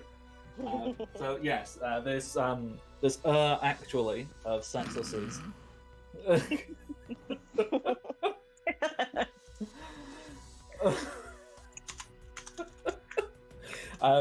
They they lock their eyes on their targets, and they're gonna start making some rolls. So to begin with, one attack is coming at Rissix. The Cexsclus that is making this attack, this Cexsclus seems to. If you had to like pinpoint the few emotions that seem to build up this Cexsclus, there's definitely inferiority,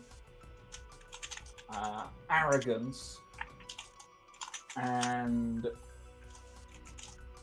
enjoyment of cheese, I guess. Oh. And that one was very unfortunate with the ones it collided with. Okay, so they are going to roll like strike with intent. And that's the one. What are my choices? Okay, and so what they're going to choose to do is they are going to deal harm, protect themselves from harm, and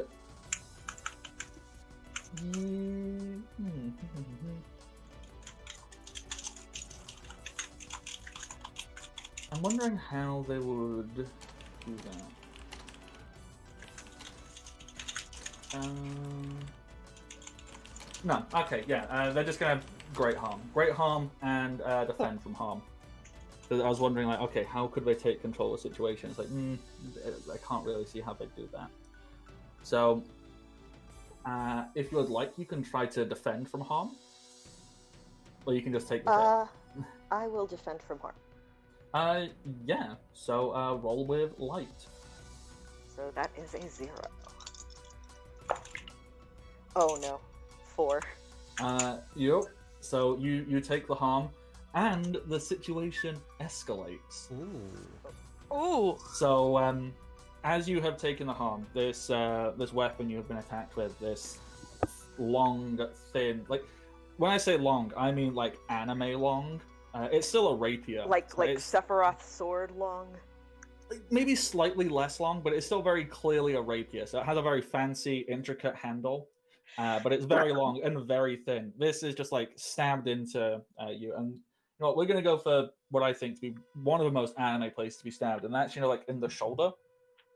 And so that's gonna go in, and you feel and see the ice like spreading across your chest. So you're taking 2 harm from that, and the situation is going to escalate. So that ice is going to start to spread a little bit, and basically, what you can tell is if something is not done about that, you are going to take more harm very quickly, and probably be frozen, or a part of you will be unable to move because of ice. Ice is not pleasant to deal with. So that is attack 1 of the actualies. So the next one is they're going to make an attempt to strike at Xylene. Xylene has already been hit once. So here, okay. That's not as good. But this Cexsclus, what's this one made up of? Let's say this one is made up of condescension. Condescension. What's another aspect? Like pickiness. Pedanticness. That's a better word. So condescension, pedanticness, and excessive cleanliness are the 3 aspects that make up this Cexsclus. And what this Cexsclus is going to do is going to deal harm and defend from harm, as they are going to strike you in a different location from where you've already taken 1 harm, and they're going to do so in a very classic fencer style. So 1 arm up in like crab position. I know it has an actual fencing name, but I like crab position. Crab position sounds nice. Could I go ahead and try to defend myself from the harm? Yes, you most certainly can. Please roll with light. Well, actually, I was gonna say I'd like to use my Walker in the Twilight. That allows me to use my Dark and Light stats interchangeably. Heck yeah. So roll with Dark instead. Let's do it. That is, let's see. Ooh, that's a 9 plus 2 Dark. So that's, 11. You prevent or avoid the danger. So, as this ice rapier comes at you, what would you like to do to avoid or prevent it? So as it comes at me, I'm actually going to jump off and use the rapier as kind of almost like a diving board, but just to allow myself to jump even higher. I'm doing it for the anime. So you jump, land on the rapier. Yep. And do you have a moment where you glare at Cexsclus and then project yourself high into the air? Absolutely. Yes, I'm very excited. It's going to be a big Dragoon spear attack. Love it. Very happy because Dragoon is also the best class in Final Fantasy Fight Night. Yes, it is. Great class. All right, and then the final is going to look at Siri, Bill Siri, and he's just gonna kind of glare and go, "You thought you were really clever, didn't you? Thinking you could split me up and make me fight amongst myself? You've only doubled my power." And with that, is going to take on a casting position. Is going to cast magic. Yep. And with that, is going to cause 1 harm, hit more than 1 entity, and have no unintended consequences. As on all of the Bill series, Cexsclus is going to snap his fingers and just make ice sprout out from basically inside you, very much just ice freeze. So would you like to try and roll to defend, or are you just going to happily take the hit? Roll to defend. Yeah, go for it. Because why wouldn't I? That is going to be a 7. 7. Okay. So it costs you. So expose yourself to danger, or the GM makes a move. Oh, I know how I can use this to expose to danger. Mm-hmm. So Bill Siri sees that coming and goes, nice try, friendo, as one of the clones jumps in the way to absorb it, basically, and get turned into a icicle. Yeah, so one of the clones basically goes, "I'm taking all of this," and goes, all right, yeah, that's a really good way to do that. I like that. It's very dramatic. I like it. So one of the Bill Siri clones just freezes over, I assume hits the ground, shatters, and I don't know, pixie dust comes out. What comes out of a broken Bill Siri? Confetti? With that little noise. Love it. I'm very happy about that. All right. Back to you three. Obviously, you assume that your friends and family, they are assisting still. They're taking out and defending. They're basically holding off the vast majority of the enemies, creating acting as physical barricades, clearing. So for ease, we'll essentially say they're holding off all the lesser ones, leaving just these primary 3 Cexscluses here for you to face off with. Because that works in this very anime-esque showdown. Is there any specific actions you would like from your summoned friends and family? Because it would be interesting to occur.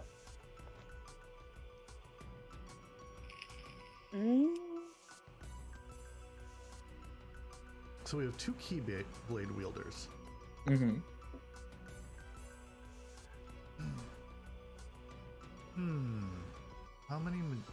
mages. Luz, Amity, Ida, Vincent Price.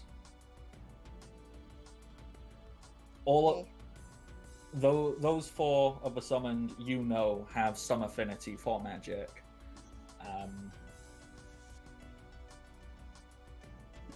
Yeah. I'm just trying to think him. But yes, those are the ones who can produce magic, I believe.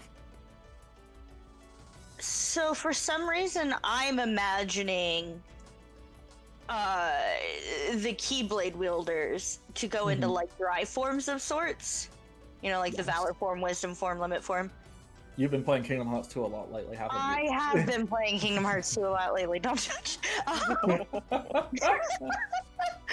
But like change of clothes, you know, Vincent Price obviously would be like a master form, whereas Luz would be like wisdom.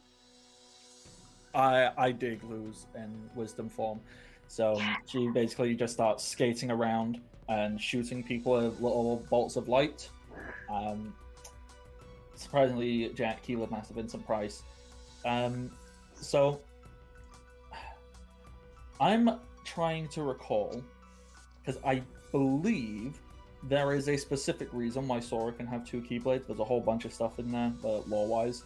So what I'm going to do is Vincent Price is essentially no longer going to be wielding the Keyblade, but essentially controlling it around him with sheer magical capability. So Vincent Price can just kind of walk around slowly, and the Keyblade will fly around and take out enemies that are nearby. Nice. Like I like it. Yondu with the arrow. Oh my god. Yeah, that's essentially it. Yes. I'm Mary Poppins, y'all. Sorry, I just looked at the chat. I saw Sora gets two Keyblades because he's like 27 hearts in a trench coat. That's wonderful Yes. and not wrong at all. Look.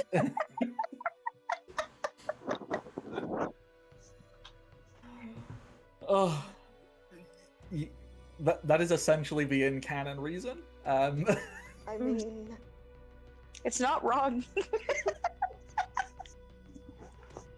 I love Kingdom Hearts. It's so silly.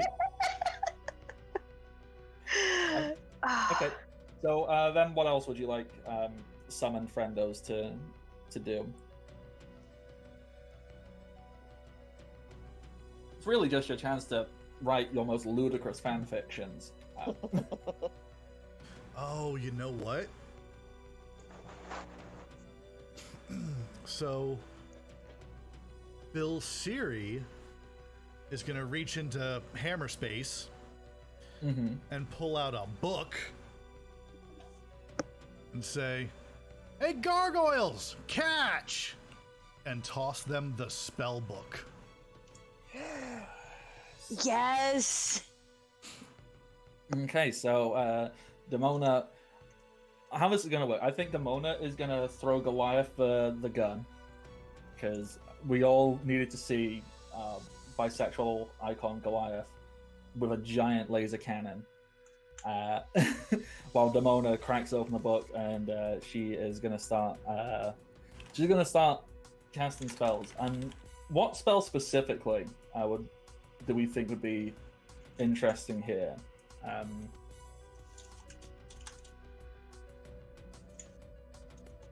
mean, there's the control spell, there's Fireball.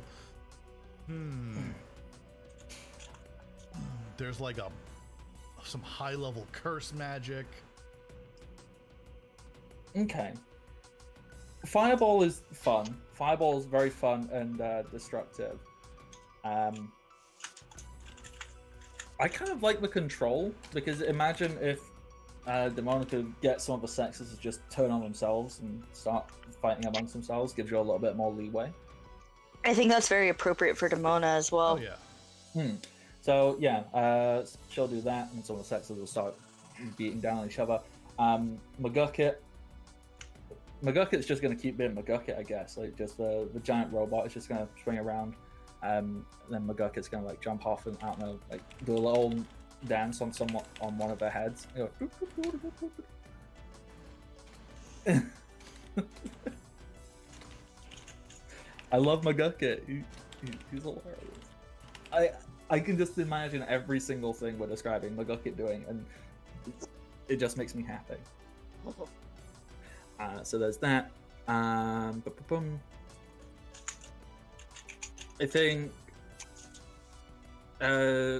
Is there anything specific we would like the Owl House trio to be doing? We already said Lou's going around shooting with Keyblade, because that's very loose. Is there any specific interactions we can see with Amity and Ida? What? Okay, what if Ida at some point goes into, like, I don't remember what they call it in the actual show, but like her were-owl form? Yeah, the Owl Lady. Oh, The yeah. owl, like she goes like full on, like, you know, owl lady, were-owl, just starts tearing things up. You know what? I'm into it. So at one point, one of the Cexsclus will like catch Ida's charm and cut it off, and Ida will kind of look at me, you done did messed up. And starts transforming, just grabs the Cexsclus by the face and plunges it into the ground, and then Ida's just gonna go ham, taking out as many as possible doing that. Do we have anything specific that we would like Amity to do? Oh, Amity can summon some of those like dirt golems that she does. Oh yeah. Ooh. The monstrosities. Yes, Yeah. thank you. Yeah, so just summon some monstrosities, and they're just gonna. I love how you're bolstering your forces. This is so fucking anime. Where you start with like a small number, and then it gets bigger, and then it gets bigger. Oh, it's so good.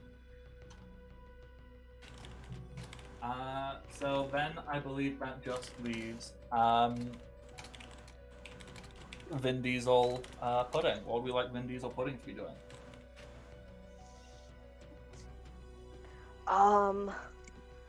Okay, so you know how I said that Fast and the Furious, the cars are basically mechs? Mm-hmm. What if it actually turns into a mech? Oh, of course. Or merges with the McGuckets. Yes! Okay, you know what? Yes. Oh yeah. I love that. So pudding will drive the car, which is also just more pudding. So don't question it.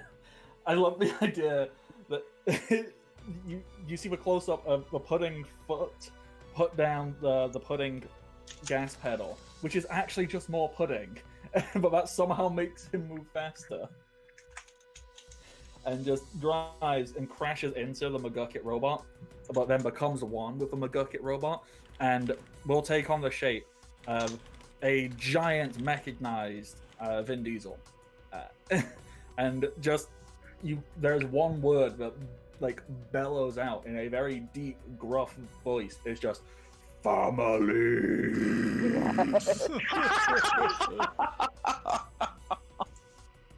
And just like hand smashes down on the ground. It takes out a whole bunch of them. All right. Now back onto the main fights. Not gonna seriously, but I love these little excerpts of just nonsense in the background to break up our fights. It's very fun. I'm very happy that we did this.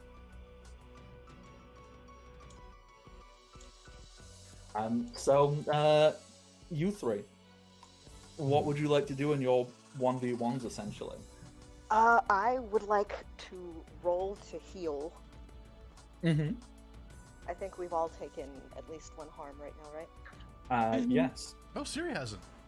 Oh wait. Oh yeah. Oh wait. Well- Did I avoid it entirely? Hold on. Yes, because you put it on one of your. Basically, one of your clones took the whole damage because all the Siri clones were going to take one. So you just went one. Went no, I take all fair. of it. Got it. Nice. I got 11 plus 2. Yeah. Nice. Pick So- 3, please.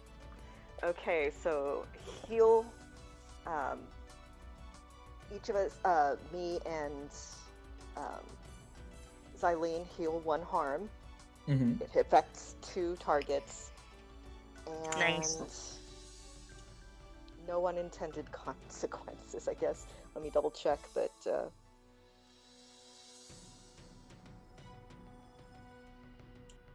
yeah,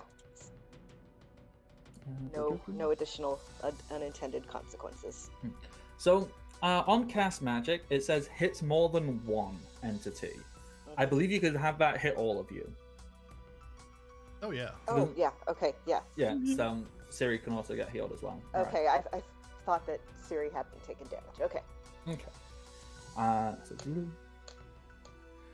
So yep, that is that. Xylene, what would you like to do? Obviously, you've just leapt up into the air. Yeah, I've currently leapt up into the air. I'm going to dun. Actually, are you getting ready to strike? Yeah, Do you mind if I go first? go for it. All right. So, Bill Siri is going to cast magic. Mm-hmm. And that is an 8, 9, 10. Yes. Yeah, pick 3. It's going to inflict a semi-permanent condition on Xylene. Ooh. So now the spear is like being replicated all around Xylene. Ooh. Oh, that's so cool. In that case, I'm going to have to use hits more than 1 entity. Mm-hmm. And, yeah, bypasses defenses. That's good. I like this. Nice. So, All right. So, hey, Xylene, batter up! Oh, okay, Oh, so heck now, yeah. now, here's the serious question. All the different spears that appear, are they all like replicants of the same spear? Or are we having our full-on video game nonsense anime moment where this is like every version of the spear Xylene could have possibly had? You know, like, so there's the Gargoyles version of the spear, there's the Muppet Theater version of the spear. yeah, I would actually say that that's kind of what's going on.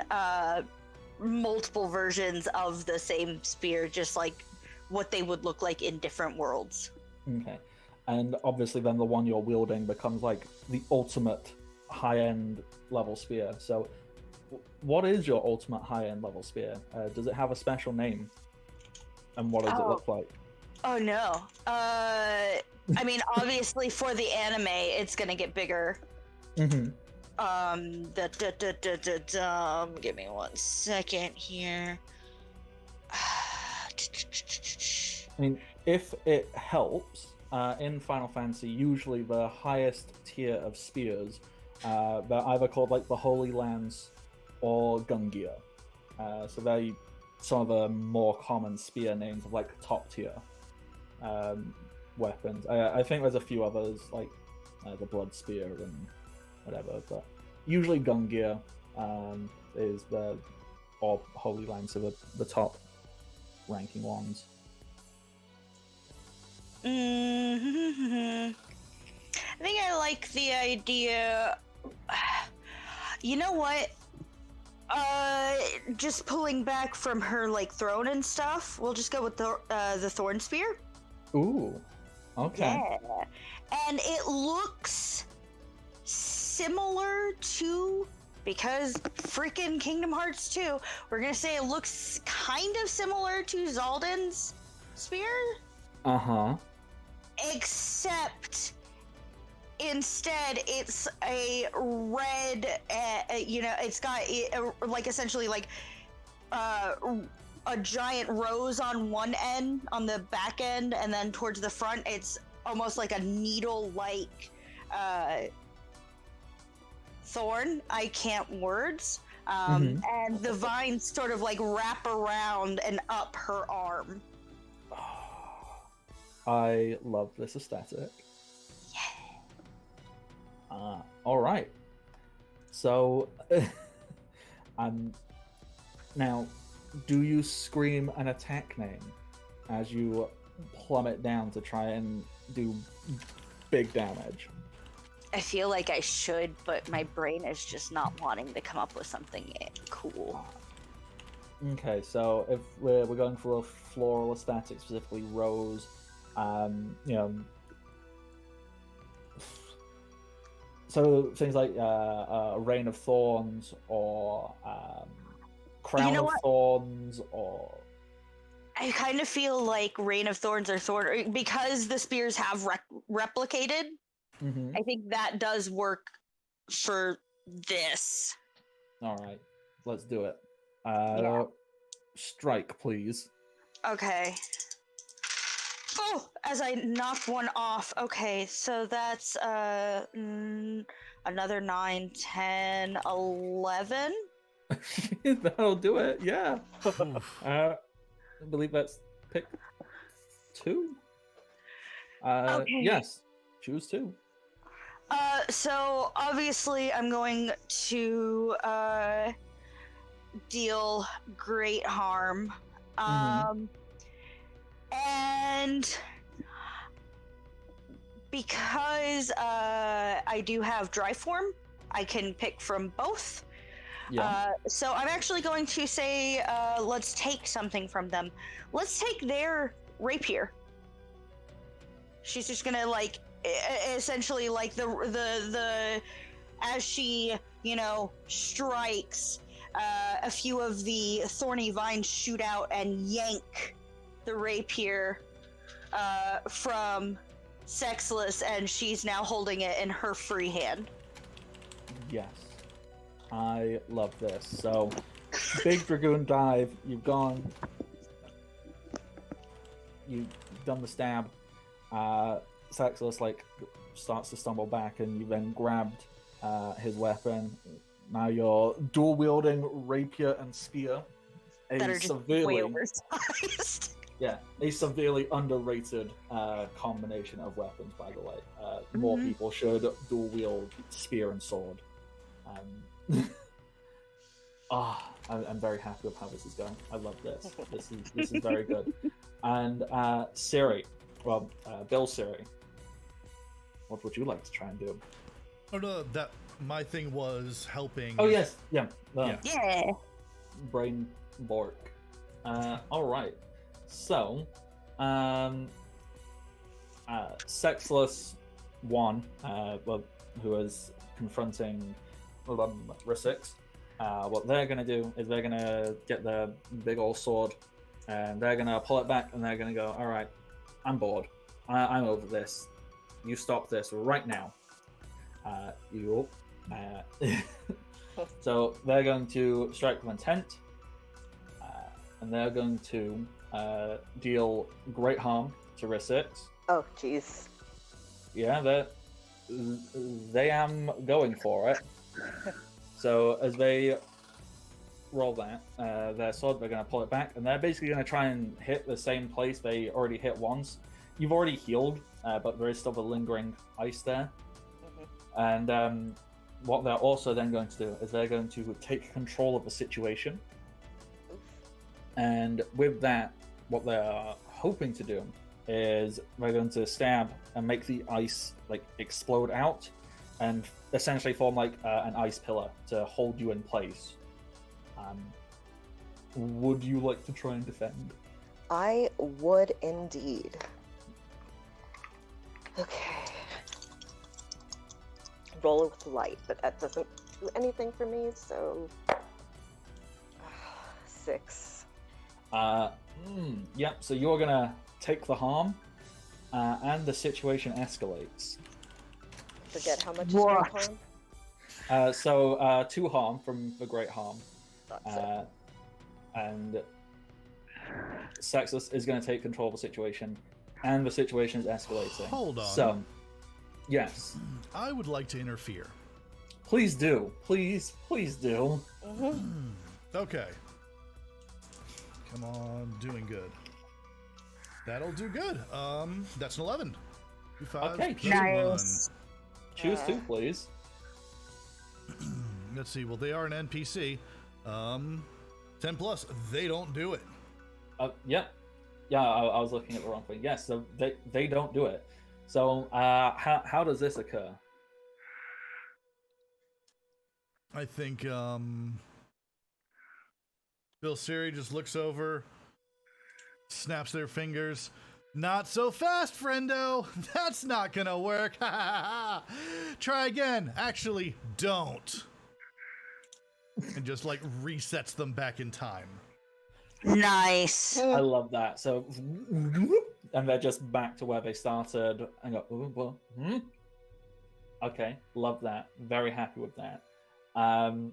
The Cexsclus who has had his sword stolen is going to glare down, or not, is going to glare at Xylene and is going to go, well, shut up. And going to cast magic. Unfortunately, that is not a good magic they just cast. So, yeah, they tried to cast, but they're panicked. They were trying to create like an illusion around themselves, but it's just not very effective. It doesn't do much. So womp womp for them. They're clearly rattled, leaving the final Cexsclus, who is very unhappy with Bill Siri. And what they're going to do. Okay. Yeah. What this Cexsclus is going to do is they're going to take their rapier. They're going to hold it in both hands, breathe out very slowly, and as they do so, the breath from their breath begins to freeze around the rapier, essentially converting it from a rapier into essentially a big frick-off buster sword. Oh. I would like to try and roll from the ether. Yes, please do. Okay, roll with mastery. That is 2. Mm-hmm. Oh no. I got a 3 plus 2 is 5. I think You invite danger? I'd like to spend a link Yeah. and try to reroll. Yes, please do. Goodbye, Baratoad. I forgot the Baratoad is here. So. She's been sitting on Rizzik's head the whole time. Baratoad gets bored and hops off. Yeah, it just goes. Oh no. Ribbit. So let me just remember how spending a link. Okay, so you can gain advantage. So you can roll another dice. Okay. So that was a 2. I will re-roll the 1.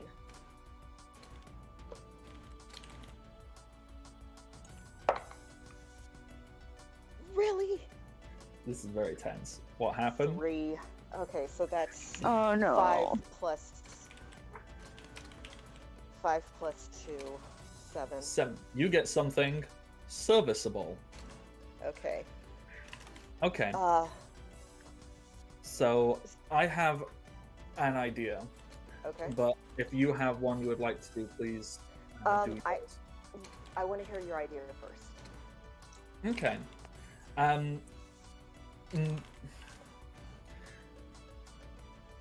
So do you remember one of the other reasons why Gravity Falls is the location? It's weird. Not that specifically tied to Rizzik's. Oh, yes. Oh.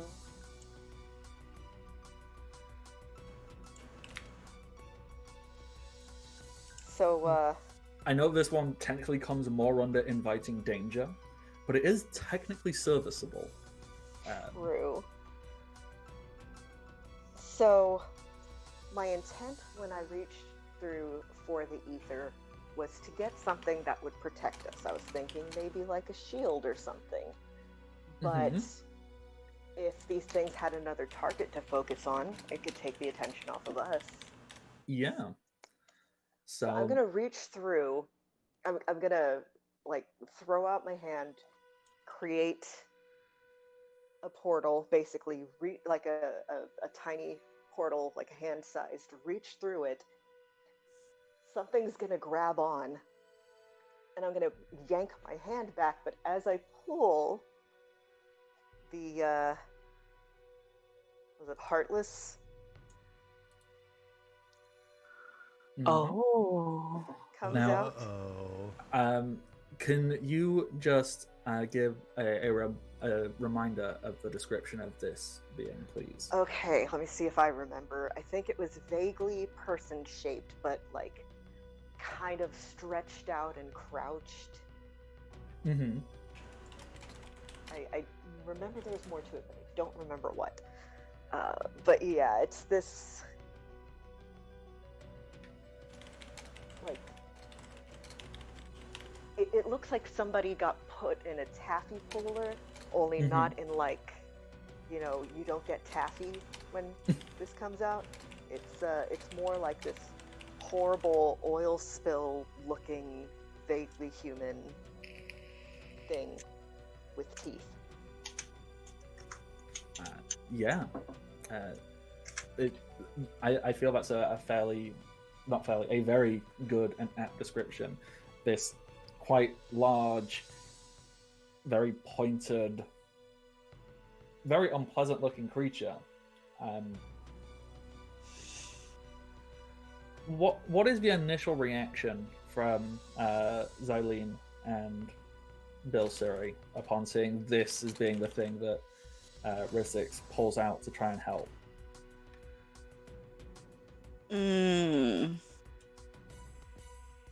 Oh, that's where that went.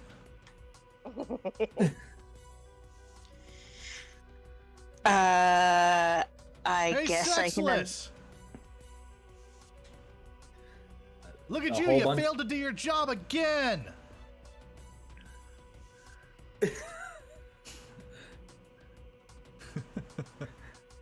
I love that. It's just, Why not? Take an extra dig. yeah, just get it on in there. Xylene, what was your reaction? I'm guessing this is what had you distracted earlier. A little bit. Uh-huh. Uh-huh. The sharp, stretched out, jagged, humanoid-shaped shadow will kind of pull itself fully into existence, and its limbs, they're very elongated and bent and crooked as it takes like a crouching position. It rolls its neck around, and the face area of it doesn't really have what we would recognize as any distinct humanoid features. If memory serves, that there was lots of eyes, weren't there? I feel we were going for eyes. I think so. I don't. I Let's just say it has eyes now. It's retconned to have eyes. Well, I like the idea it's featureless, and then from the middle of the face, finger quotes, face, a sideways eye will slowly peel open as its jaw will like unhinge as this horrible, unsettling, gasping cry. This Oh, fun.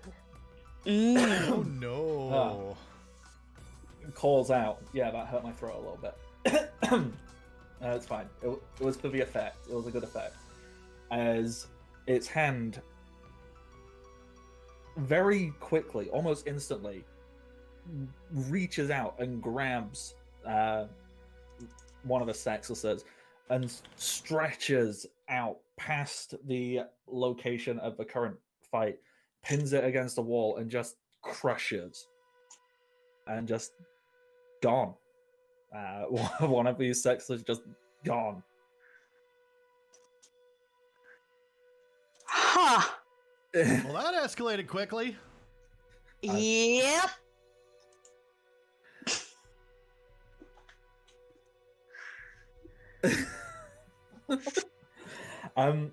So at this point, it would go back to all the summoned friends and family. What would we like these to do now?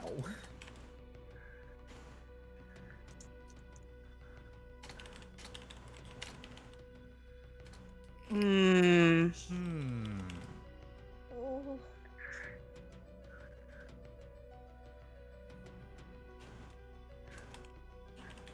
I mean, unless we can think of something cool, maybe just have them keep up with what they're doing. Yeah, just Unless any of y'all have any like super cool ideas.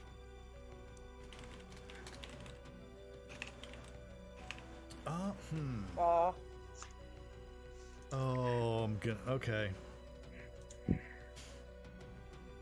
So, Risk is facing down their darkness, which is there's a lot of loss and terrible feelings there.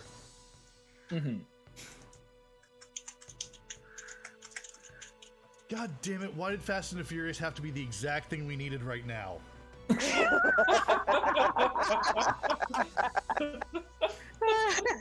Yeah, just have like Dom just pull up, putting Dom glaring at the that's a weird phrase I just said. Glaring at the darkness. Nobody messes with my family. yes. As like I could just see all of us just swinging to face our attention to the darkness. Because it's attacking our mom friend. Okay, so obviously, I can't figure out which is a better way to put it. Do we say Dom pudding or pudding Dom? Because both are. Okay, either way is hilarious. Let's say pudding Dom. I tried to mash up the words in my head, and then it turned into like Doming. And like, hey, yeah, Dom. and then I'm like, no, that's NSFW. That's a different conversation. or what? Pudom. So we've got Pudom. Oh no! Oh, I'm gonna regret that one. And obviously, currently, Pudding Dom is a giant mech'd out being. So I do kind of like the idea that they kind of. I like the idea of taking very like they kind of like step in front and use their giant robot pudding body as like a shield to block off, and it'll kind of like step in front and protect Risset specifically, and just like no family.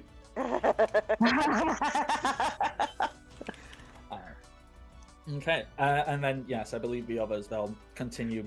They will push the Cexscluses back, and the Cexsclus will start to congregate, and the others they'll come back and they'll form like a defensive line specifically around Rissix because they can read the subtext.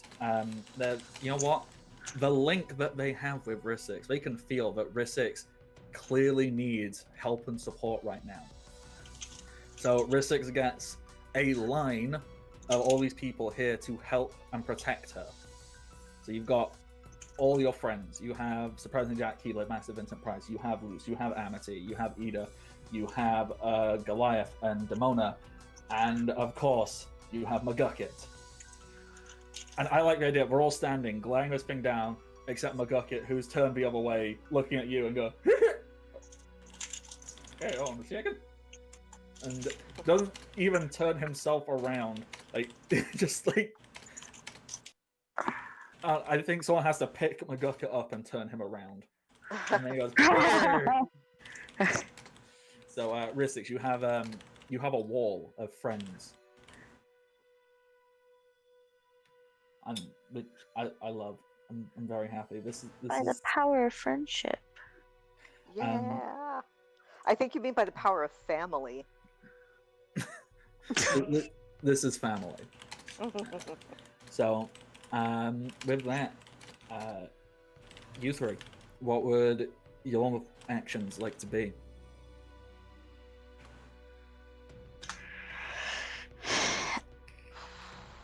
I'm dual wielding.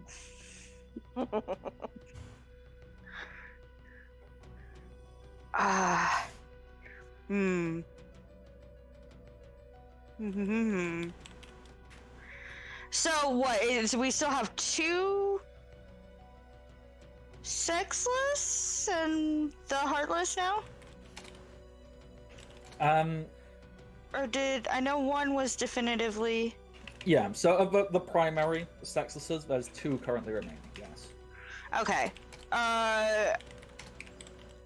I'm going to attempt to, do the thing, and stab with both rapier and spear to the Hello? Cexsclus in front of me. Yeah, go for it. When I just Give me 1 moment. took let the me get it thing. quick. That is what I Mess- do. What the Mess them heck? up. I got Yes, 9 1 again. moment. What the heck? Oh, Okay. All right. So I guess I don't need to use that. Cool. Yeah. Let's deal great harm Mm-hmm. and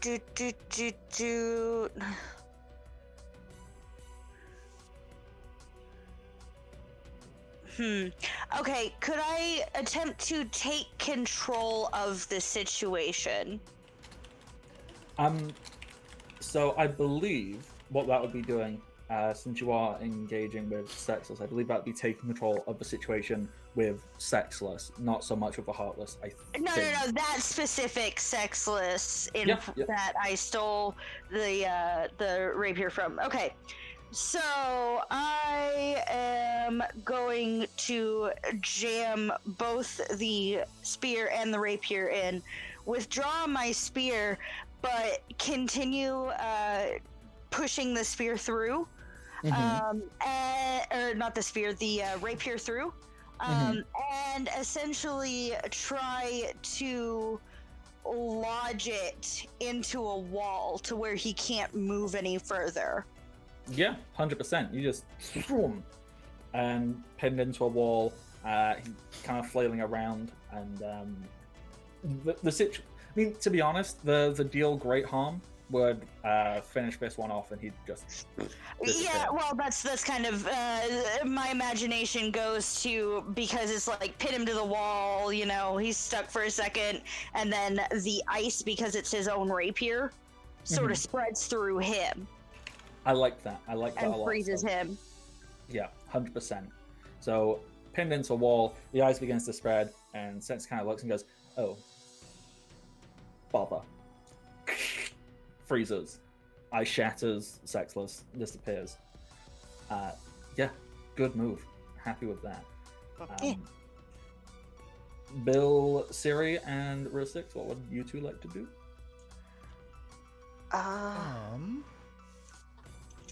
So I'm thinking, this is Rissix's darkness to overcome.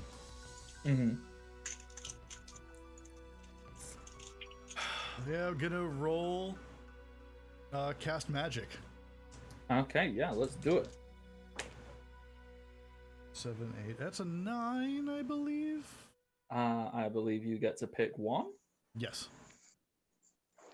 Yeah.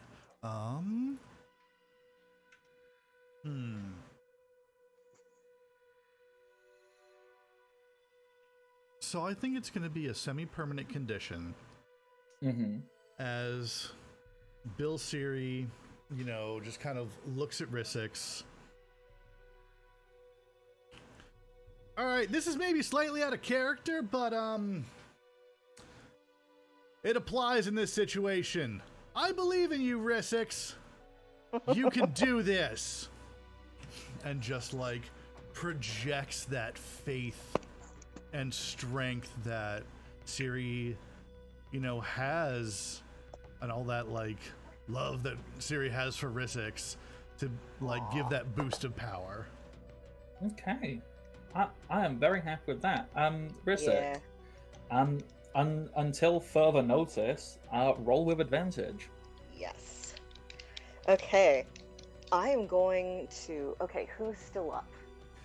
There is one primary Cexsclus left, and obviously your darkness. Okay. Well, with this darkness here, my attention's a little bit more on that than Cexsclus. Mm-hmm. So I am going to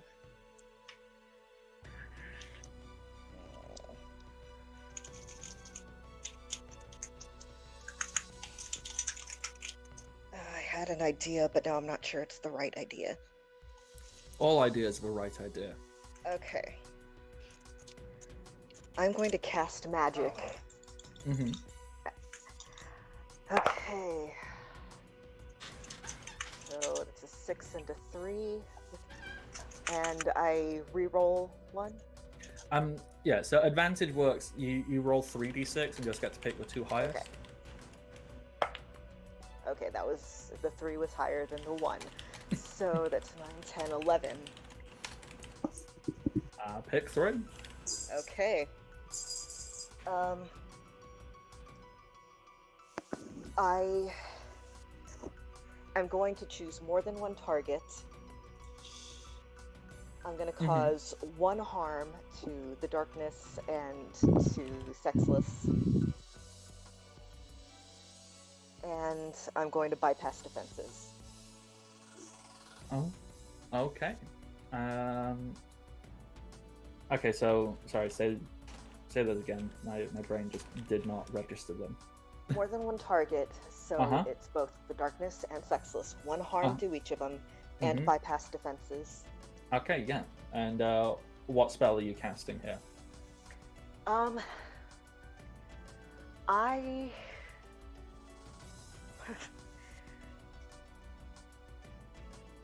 I look up and see Demona flying overhead.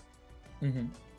And as I pull my magic in towards me, it starts to take the form of a vaguely like a machine gun shaped form. And then when I let it loose, the projectile that fires forth splits into, like it goes in the air and then splits into like a firework. Mm-hmm. And then it hits them. So I'm going to defeat you with the power of friendship and this gun I found. I have the power of God and anime on my side, and this gun. Exactly. Yeah. Okay. So you go shoot, fire. Beam of light hits Cexsclus. Beam of light hits the darkness. It's a very, very good, impressive shot. The Cexsclus is not defeated currently, but is not looking so hot, and the darkness has taken its first hit, and you seem to have garnered some attention from it. Whether that be good or bad, we are uncertain. Yeah. So, with that, the final primary Cexsclus kind of looks at the situation. The darkness is maybe looking like it's probably focused on Cexsclus still. So what Cexsclus decides to do is after much thought and planning and theorizing, Cexsclus knows exactly the only way to possibly win in this situation, and that is run away. A roll to interfere. Depending. Yeah, please do. Please. Well, I want to see what Cexsclus does first. Okay. So this Cexsclus kind of stands up, dusts off some of himself, kind of looks at everything, goes, "Okay, I might be stubborn, but I'm not foolish. It's time to make a quick and tactical retreat." And begins to take the very cartoonish pose of I'm about to start running off. And at that point, Bill Siri, would you like to try and interrupt? Yes. Okay, yeah. Let's see, that is with, I think, Dark? Yes. Oh, yeah. That's 12. Okay, choose two, please. No, NPC, they don't do it. I keep looking at the wrong thing. So, how do you stop Cexsclus from making this daring retreat? Yeah, so Bill Siri is just gonna like swivel an eye in that direction, snap fingers. Hey! Hold on a second, Fuzzy Bretches. We're busy having something important going on. Why don't you just freeze for a minute? And like stops time for Cexsclus. Yeah, so Sex just stops moving, is slightly decolored from all of it, and just in place. With that, the darkness, the big, spooky, scary, very terrifying Heartless Sorry, had to. will kind of like lurch itself forward, and with its single sideways eye on its face, kind of glare around, and then its head will rapidly jerk in a specific direction, and it will plant its feet into the ground, tense, and then just push off the floor and leap. And it is leaping away from the combat and off towards the direction of the Mystery Shack. As it does so, the sheer force it pushes out just eliminates all the minor Cexscluses. So the only Cexsclus that is remaining is the one who is now currently frozen in time. And I believe that is a place to which combat can resolve, with the Heartless leaping off towards a Mystery Shack. All the Cexscluses, bar one, who are defeated. How is everybody feeling? Is That's stressed a lot. but delighted a thing? Is what, sorry? Me personally, is stressed but delighted a thing? Yeah, stressfully delighted. That is a mood. That was one of the Cexscluses.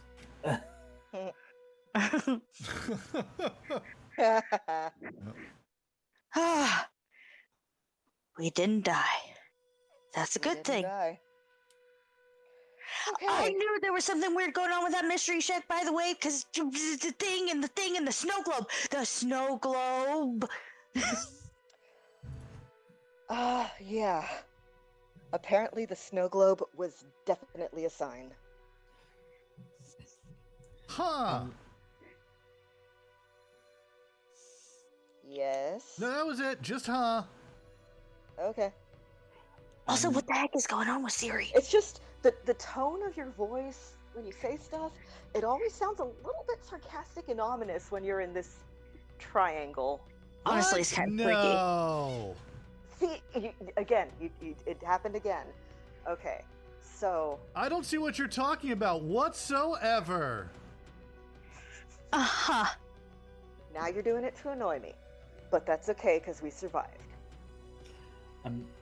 As this conversation is ongoing, Rissix, your summoned family, I believe they'll start sparkling in light, and they're about to kindly exit. I would assume that they all probably like have some nice, kind parting words as they leave. Is there any specific interactions you would like to have to help Rissix feel good currently? I like to think I'm gonna hug Goliath and Demona, ruffle Losing Amity's hair, and scritch Pudding. Is Pudding still like Vin Diesel? Yes. Okay, I'm gonna scritch Vin Diesel. Oh. Oh, Dom this is Pudding. a good pudding. Dom Pudding will shrink down to being.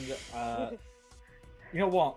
We can shrink him down to regular pudding size, but is now in the shape of Vin Diesel. This is Pudding's new chosen form. Oh my god.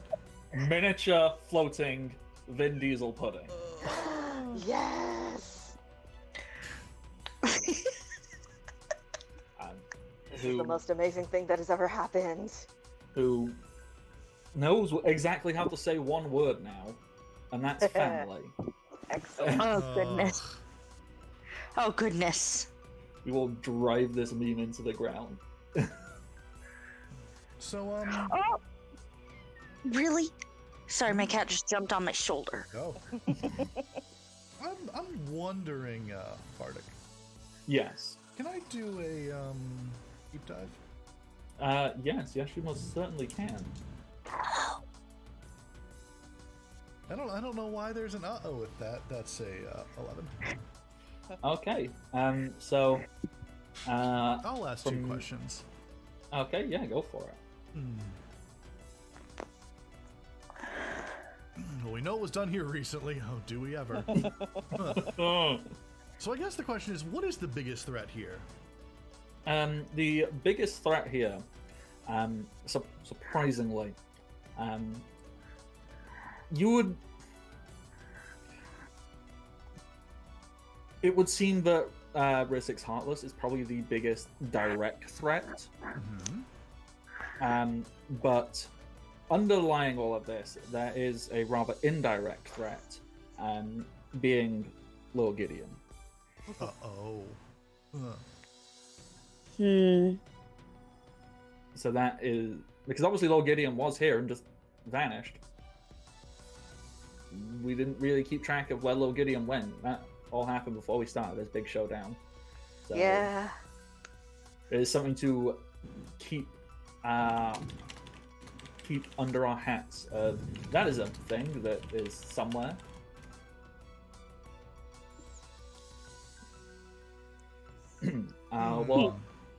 What is your other question? What is the best way out of this situation? The best way out of this situation. You have faced off against multiple Heartless, and what you have learned is, usually whacking them a whole bunch of times seems to work, but it works even better if in some way, shape, or form, you can use some kind of, what's the word I'm looking for here?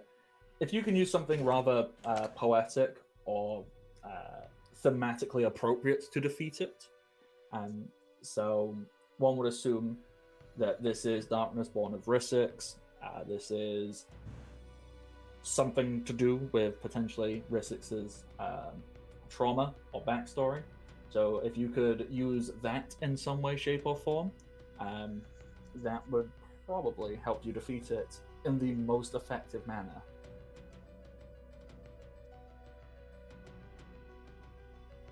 So then, I need to ask you a question. And I believe the best question to ask would be, what here is not as it seems? That's going to depend on the answer to the question that I asked you. Okay, so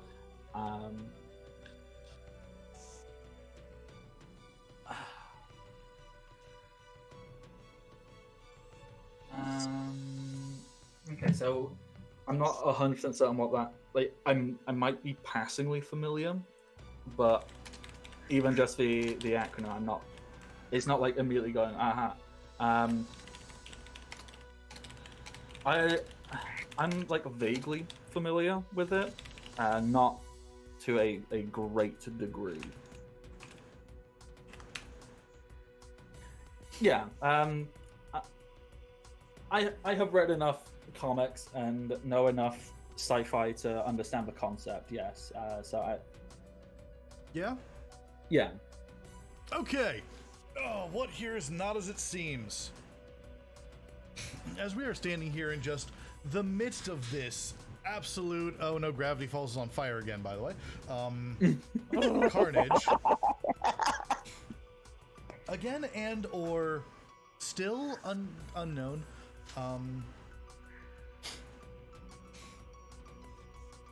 There is this glowing orange rectangle that appears. Oh no. And then another, and then another, and then another. There's a bunch of them. And people start stepping through. These like black uniforms with helmets and like sticks in their hands. Yes! Oh no! And the one in the lead says, under the authority of the Timekeepers, we are the Time Variance Authority, and you are under arrest for crimes against the sacred timeline. What the? Do what now? What? What?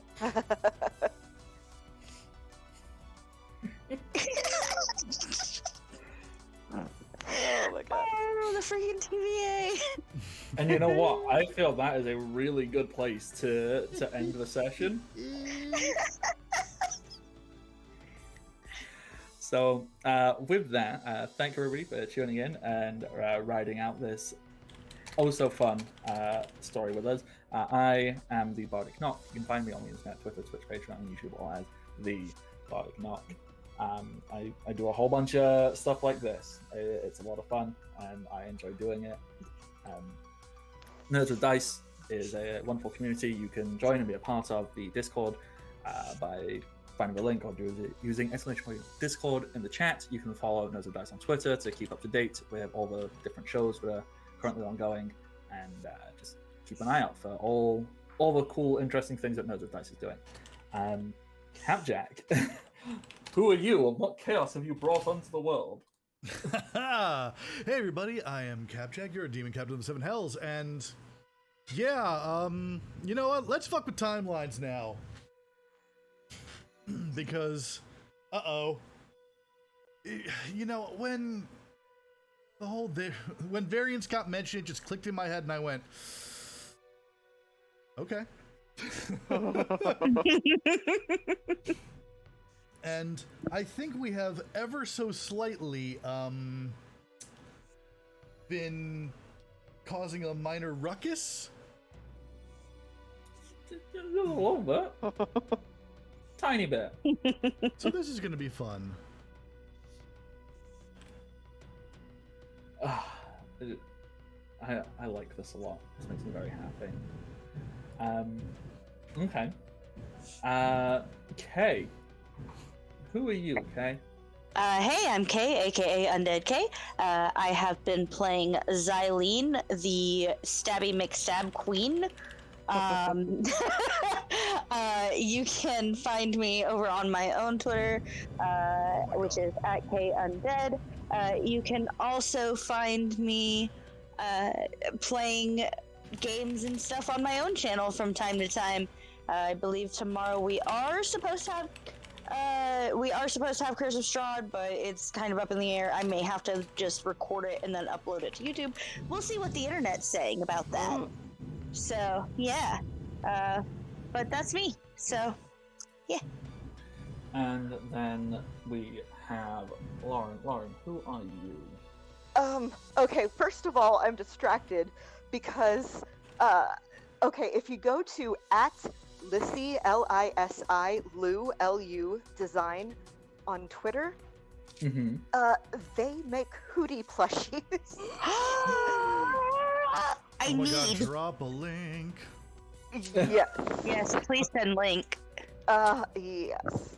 So, yes, I am Lauren. You can find everywhere that I'm at professionally on my website, lwsalinas.com.